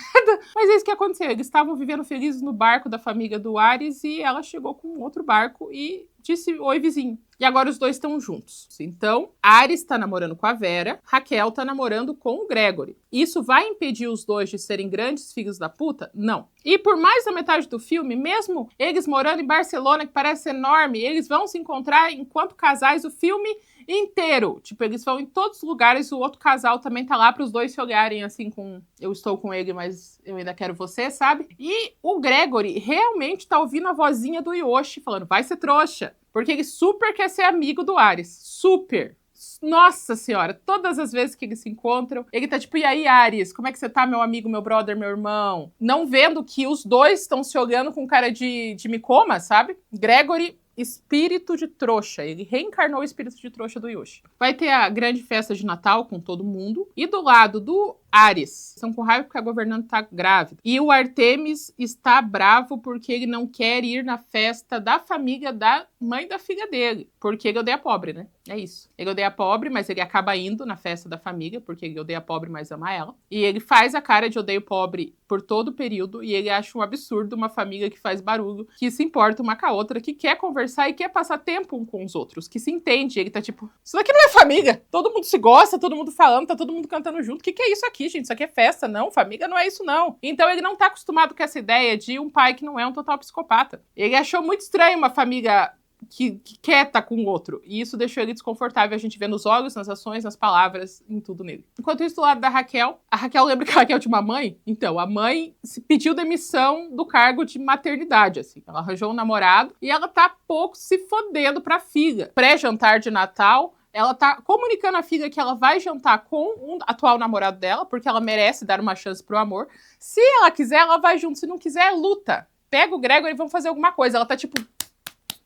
Não tô aqui pra ser tua mãe. Tô com o meu macho. E os dois se beijam horrores na mesa, assim. Ela realmente só dava amor pra aquela menina porque ela não tinha outra opção e não tinha outra pessoa. Porque assim que ela achou o homem, ela falou, tchau, filha. Vai pegar alguém. Alguém que você quiser, lá no quarto de cima. Você acha que eu não vejo a janela aberta? Então, vai lá, pega isso. Raquel fica brava porque a mãe dela largou mão de ser mãe. Sobe com tristeza para o quarto dela. Quem chega atrás? Gregory. E os dois entram numa vibe sexos de novo. Ao mesmo tempo, do outro lado, Ares está com a Vera, fazendo exatamente a mesma coisa. Vocês lembram no meu vídeo do Soul? Inclusive, se você não conhece meu vídeo do Soul, é a mesma vibe desse vídeo aqui, vocês vão adorar, dá uma procurada.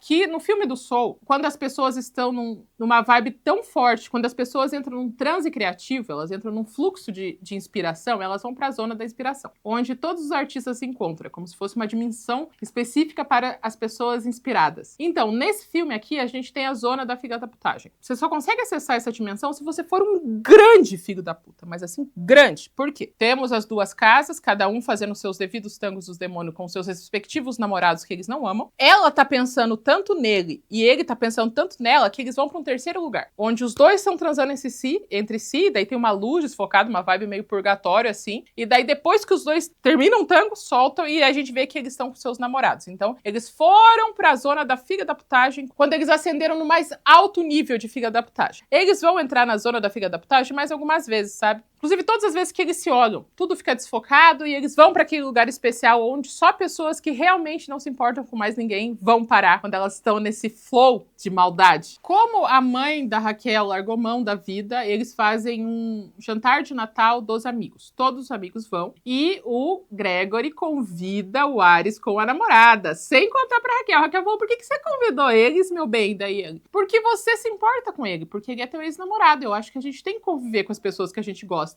Não, meu bem, não, para de escutar o Yoshi no teu ouvido, não escuta o que o Yoshi tá falando, não, você não chama o ex, não.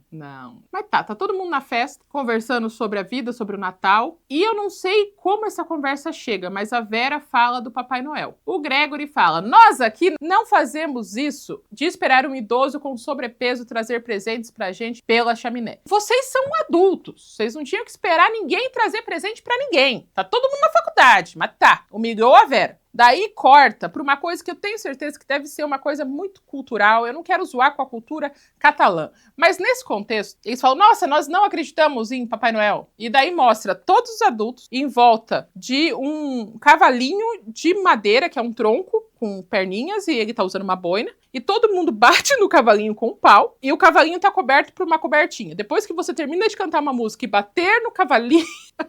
bater no cavalinho e cantar a música, você pega seus presentes. Então, todos esses adultos fizeram uma cerimônia que parece infantil para eles mesmos no jantar deles. Não faz o menor sentido. Eu sei que fora disso deve ser muito interessante para as crianças, mas isso aqui é papo de maluco, gente. Chegar os adultos, tudo festeiro, tudo alcoólico, com um cavalinho de madeira embaixo do braço, cada um com suas varetas de madeira. Mas depois que termina essa cerimônia catalã de bater no cavalinho de madeira, que tem uma boina, eles abrem seus presentes e todos os namorados trouxas dão presentes legais para os seus respectivos. E daí todo mundo vai pra balada, porque ir pra balada é vírgula para os jovens de Barcelona desse filme. Acabou o jantar, vão pra balada e daí tá dançando os dois casais. Por um segundo, as mãos do Ares com a Raquel se tocam e tudo fica em câmera lenta, fica tudo desfocado, porque eles vão pra onde? Pra zona da maldade. Quando eles decidem que tá tudo bem fazer assim um na mão do outro, quando eles estão dançando com seus namorados. A figurante latina de Euforia tá tristíssima, porque o feitiço, enfim, se virou contra o feiticeiro. Depois do Piazinho, do Apolo, ficar vendo ela pegando várias meninas, meninos, meninas na frente dele, porque eles não são monogâmicos, ele encontrou um boyzinho. E esse boyzinho vai trazer uma coisa que ele nunca imaginava que seria tão boa. Ele vai guiar ele para os caminhos da passividade.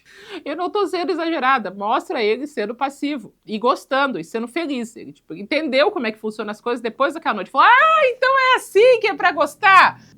E eu fazendo o contrário o tempo todo com aquela menina. Então ele realmente gostou desse momento. E aconteceu um negócio que eu acho engraçado, que deve ser óbvio pra vocês, tem atração pelo mesmo gênero, mas pra mim que não, que como que um atrai o outro. Ele machucou a mão E ele fala, Apolo, vem aqui abrir o meu zíper porque eu não consigo fazer xixi porque minha mão tá machucada. E ele vai, ele só falta babar, assim, quando ele vai abrir no cinto. Eu pensei, nossa, que ideia boa pra uma fanfic gay, né? Tipo, ai, eu quero tanto fazer xixi, mas tô com as duas mãos engessadas. Será que você pode abrir pra mim, minha braguilha? Isso tá divertido. Mas enfim, Apolo se encontrou. Dá pra ver nos olhos dele que ele entendeu o que ele gosta de verdade. E ele largou mão da figurante latina de euforia. Largou mão. Ele tá tipo, não vou responder, prometo sair com ela e não saio. Ele tá, foda-se, agora ele entendeu. E ele tá sendo meio... Mas ela também, nossa senhora, o que ela fez com esse piá nesses filmes, né? Também, então, é meio que fogo cruzado. Acaba o momento balada, Gregory deixa a Raquel na cama dela, porque ela tá tão bêbada que ela tava dormindo, e ele abre o notebook e percebe que tá sendo escrito o segundo livro em tempo real. Tipo, ele está vendo o que está acontecendo. E ele olha pra ele e fala, não acredito que ela está escrevendo uma continuação do livro sobre o ex-namorado dela que apareceu do nada e que eu convidei várias vezes.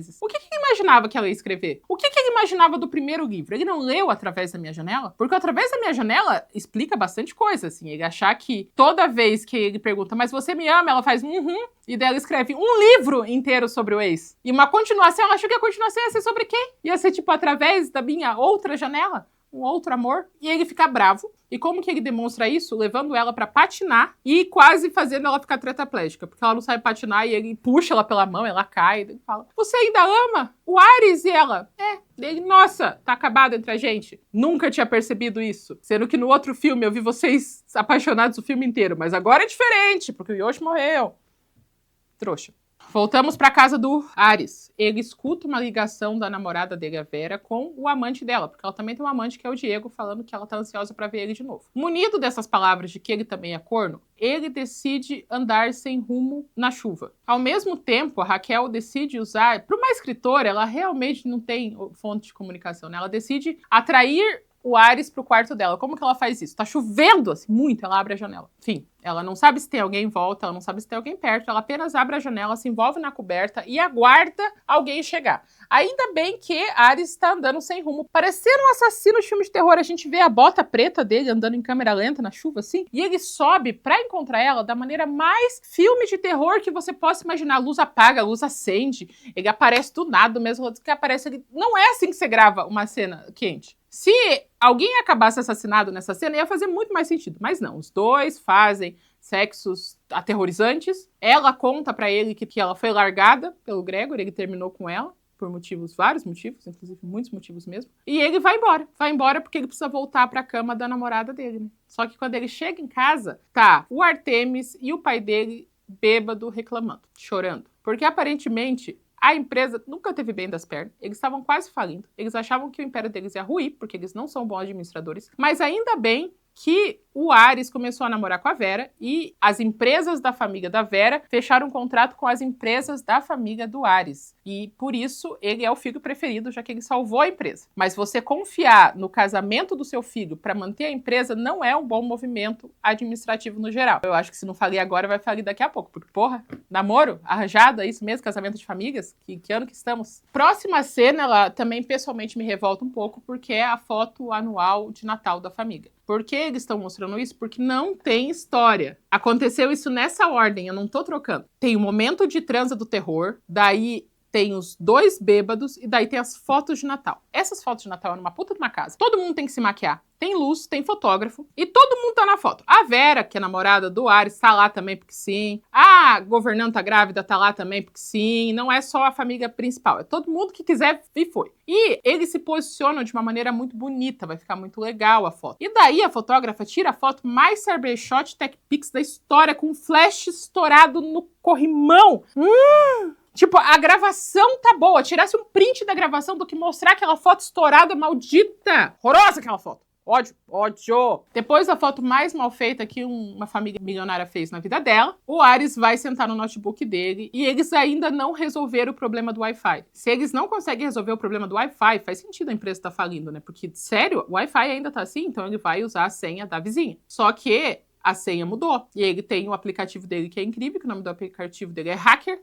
E ele clica Hacker E daí a senha desbloqueia. E a senha é eu nunca te esqueci. E ele vai correndo lá pegar ela, já que ela nunca esqueceu dele. E agora os dois estão full namoradinhos enquanto a namorada dele está na cidade. Assim, bastante mesmo. Eles vão patinar juntos, eles vão pra festa, eles vão pra bar, eles vão pra livraria, eles fazem tudo juntos. E se já não era uma boa ideia colocar todos os negócios da família na mão do namoro de um piá daquele, fica muito pior quando o piá decide continuar o namoro e publicamente aparecer com outra mulher. É uma coisa administrativa melhor que a outra. Quem vê todo esse namoro? A menina maluca do Yoshi. Lembra que a menina que tava no farol esperando por ele, por isso que o Yoshi morreu? Então ela ficou apaixonada por ele, bastante apaixonada. Acho que apaixonado não é bem a palavra, ela ficou obcecada por ele, eles transaram uma vez. E ele nunca gostou dela, ele só ia pegar ela porque a Raquel tava ocupada com outro. Então, ela tá vestida de babusca, na pista de patins também, sozinha, e vê os dois juntos e fica bravo. Quem fez o figurino dessa moça é muito, muito errado. Assim, muito errado. Porque ela tá de babusca naquele dia, no outro dia ela vai na loja da Raquel pra falar, você acha que é uma boa ideia ser amante? 2024, você acha que tá bom você ser amante do cara? E daí a Raquel fala,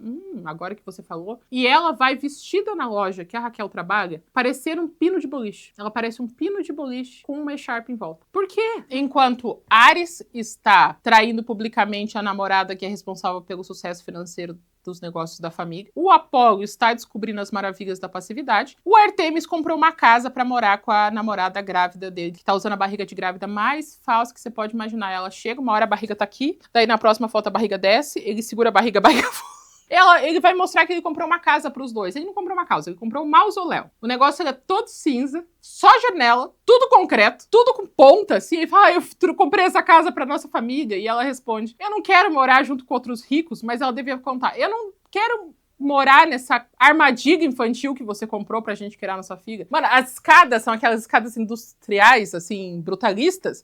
Não tem um corrimão. É tipo escada, morte. Aquela criança, ela ia se machucar de tantas maneiras diferentes naquela casa só chegando. Começou a engatear, caiu da escada. Andou um pouquinho, bateu a cabeça numa quina de concreto. E vou aqui, eu vou construir nossa família. E daí ela atiça ele, tipo, você quer me pegar enquanto grávida? Ele fala, quero, de uma maneira mais física. E ela fala, pois não vai, porque eu não quero morar aqui. E daí fala, é minha família é estranha. Ele fala, tua família é estranha mesmo, mas até quando você vai botar a culpa neles? Enquanto o Artemis termina de mostrar a Casa dos Jogos Mortais que ele comprou, o Ares vai dar um presentinho de Natal ou Ano Novo pra namorada 2 dele. E ela fica, cara, eu não acredito, você só comprou esse presente escondido, eu não sei se eu quero continuar sendo a outra, eu acho que você devia escolher entre eu ou ela. Ele fala, pois é, mas meio que vai foder com a minha família inteira. Então ela, pois é, mas não dá pra eu ser a outra pra sempre. E ele pensou, será que não dá?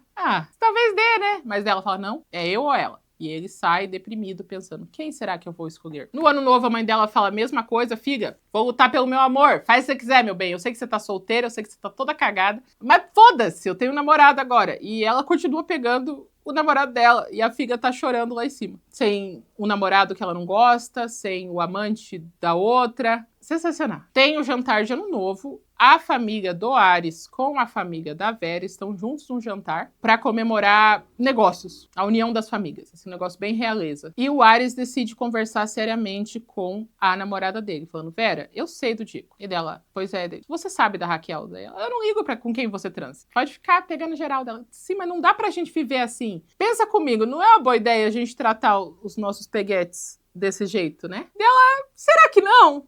A gente não pode viver a vida inteira assim. Dela, será que não pode? Porque daí a gente casa e segue com os nossos namoros e meu pai não fica bravo porque o Diego não é digno da nossa família. Nossa família é muito, muito briguenta, sabe? E a minha também. Mas, novamente, você acha que seria legal pro Diego e pra Raquel ficarem como amantes eternos de nós dois? E ela, acho sim. Amantes eternos de nós dois. E no final do filme, a gente vai ver o Diego. E eles mostram só ele assim de ladinho, beijando ela. E eles acharam o cara mais vibe de presidiário que foi possível, mostrando um perfil de uma pessoa. Mas enfim, eles vão comunicar pra todo mundo no jantar que eles estão separados, mas na hora a Vera dá pra trás e fala, não, a gente vai ter que ir embora mais cedo. Ele fica bravo e vai embora. Vera fala, não, ele só tá nervoso, tá tudo bem, tamo junto. Ao mesmo tempo, Artemis tá lá naquele jantar, a namorada dele passa mal, a gestação tá indo mal e ele tem que ir lá ver a namorada dele. O pai dele chega bem pertinho, como se fosse dar um beijo na boca dele e fala: filho, você não pode se preocupar com esse tipo de coisa, você tem que focar no que é importante, que são os negócios da empresa. E ele fala: pai, eu espero ser um pai melhor pra minha filha do que eu sou pra você, e vai até o hospital. No hospital, a família inteira da namorada dele tá lá e ninguém da família dele tá lá. E ele olha pra essas pessoas e pensa: nossa, talvez família signifique se importar com os outros. E talvez minha única família de verdade seja a família que eu estou construindo agora com a minha namorada e bebê. E ele fica bugadíssimo, ele pensando: uau. Chega ano novo, a gente tem que ver todos os personagens, todos os personagens do filme comendo as uvas antes do ano novo, porque eles precisam encher linguiça. Então tá a família do Ares comendo uva, tá a mãe da Raquel com o namorado comendo uva, a Raquel comendo uva no meio da rua com a figurante latina de Euforia. E logo depois disso, tem a festa de lançamento do livro dela, que é numa balada. Tipo, tem uma baladona, tem uma foto com o livro dela, e tem ela, a figurante de Euforia, e a louca do Yoshi, as três juntas comemorando. A roupa que a Raquel usa é a roupa que eu achei muito, muito bonita. Eu achei muito bonita mesmo. Mas, porém, se um dia você teve dúvidas de pensar, se a Cinderela da Disney fosse uma prostituta, como ela se vestiria? É aquela roupa. Exatamente aquela roupa. Se no lugar da madrasta má existisse uma cafetina má, era aquela roupa que ela estaria usando. É linda. Eu achei lindíssima, mas bem Cinderela Kenga mesmo. Ela tá bebendo loucamente. A louca do Yoshi tá com cara de psicopata nesse filme inteiro. E ela também toma remédio. Que remédio que é esse? Remédio pra loucura. Não explica. Ela vê no celular da Raquel que o Ares terminou o namoro dele e quer encontrar ela no cemitério. Ela fica queimadíssima, porque Raquel não merece ter amor, já que o Yoshi morreu por causa dela. Na verdade, o Yoshi morreu porque ele é tonto. Ele morreu pelos B.O. que ele criou mesmo. Ela mostra pra Raquel e fala: Raquel, o Ares falou com você. E dela: eu vou atrás dele. Daí, nesse momento, ela decide drogar a Raquel. Coloca o comprimido dela de pessoas desequilibradas no copo e a Raquel bebe o comprimido. Achava que seria pior. Eu acho que eles ficaram planejando essa menina ser doida o filme inteiro. O mínimo que ela tinha que fazer é incendiar uma casa, explodir um carro. Só drogar ela com o remédio dela mesma, achei fraco. Achei fraco. Não botaram essas roupas de maluca dela o filme inteiro pra no final ela não tentar sequestrar uma mãe, sabe? Enquanto a Raquel tá lá drogadíssima, lidando com a vida, enquanto drogada, a figurante latina de Euforia descobre que o namorado dela está naquela mesma festa. O namorado está na mesma festa com o namoradinho dele. E do nada surge um homem com um cabelo loiro platinado, com uma cara de stalker, que ele para na frente dele com o namoradinho e fica assim, ó, olhando fortemente nos olhos dos dois. E a gente pensa: o cara loiro é mau e ele quer acabar com a vida do Apolinho. Muito pelo contrário. O peguete dele fala: todos nós temos namorados que a gente não conseguiu superar.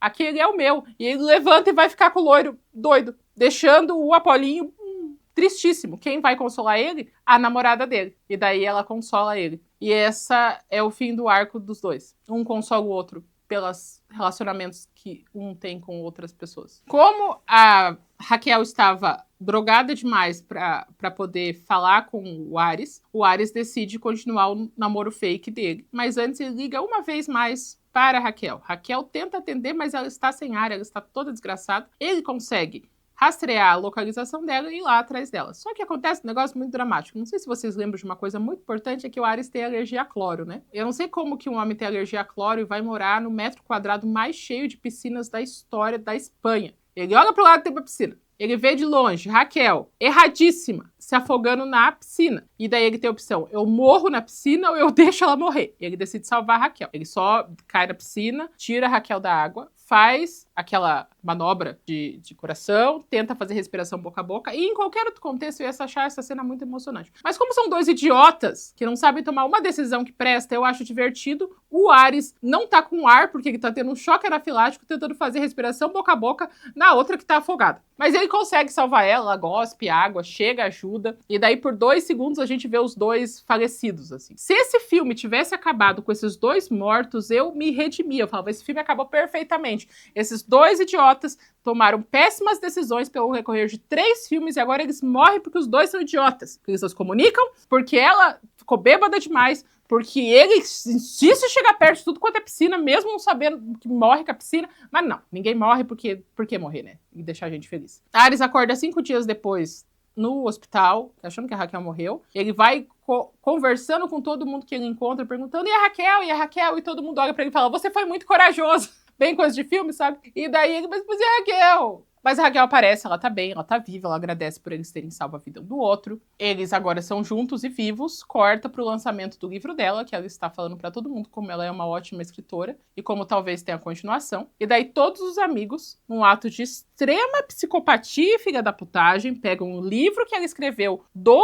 Ares, que está dedicado para o Yoshi, e colocam no lugar onde ele morreu. É um novo tipo de humilhação pós-vida. Ela dedicou o livro que ela escreveu pro outro cara, pro Yoshi, e deixou no lugar onde ele foi falecido. Não é nem na cova, ela foi aonde a merda aconteceu. E todo mundo se abraça falando, o Yoshi adorar esse tipo de homenagem. É o tipo de coisa que todo piá apaixonado adora. 5 anos se passam e o Ares agora é um homem sério. Por quê? Porque ele tá usando óculos de grau. Essa é a demonstração que ele tá sério. Eles estão se mudando pra casa dos dois e mesmo o Ares sendo milionário, o Artemis com a esposa e a filhinha dele vão ajudar na mudança. A família segue firme em não procurar exatamente os deuses que eles colocam os nomes dos filhos, até porque a Artemis é menina, e colocar o nome da criança de Hera. Mas tá, a criança Hera. Eles deixam os dois lá e agora eles estão morando juntos pra sempre porque os dois se amam. Que desperdício de vida, né? Desperdício da minha vida, desperdício da vida de vocês, desperdício da vida dos atores, desperdício dos peitinhos da Raquel, que pegaram até gripe de tanto que apareceram nos 3 filmes. Aquela menina nem usava mais camiseta, ela devia ter perdido totalmente a sensibilidade, tanto que tá pra fora os peitos dela. E é um filme que definitivamente é um filme, assim, foram 3 filmes que incluíam uma janela. Não tenho como falar bem ou mal, porque esse filme é dolorosamente medíocre. Ele não tem nem força de vontade pra ser ruim. Mas é isso. Gostaram da trilogia da Janela? Me conta nos comentários. Vocês têm um carinho por esse filme? Me contem por quê. O que fizeram pra você ter um carinho por esse terceiro filme da trilogia da Janela? Quero saber. Se você gostou desse vídeo, curta esse vídeo. Se você gostou muito desse vídeo, se inscreva no meu canal. Se você tem alguém que gosta da trilogia da Janela, me mostre pra ele. Ou não, só me mostre pra alguém. Janela. Tem uma olhada na minha descrição. Tem o link pra você me indicar filmes. Tem o grupo no Telegram. E se você quiser ser membro do canal, você pode ser membro do canal. E a gente se vê na próxima semana ou a qualquer momento.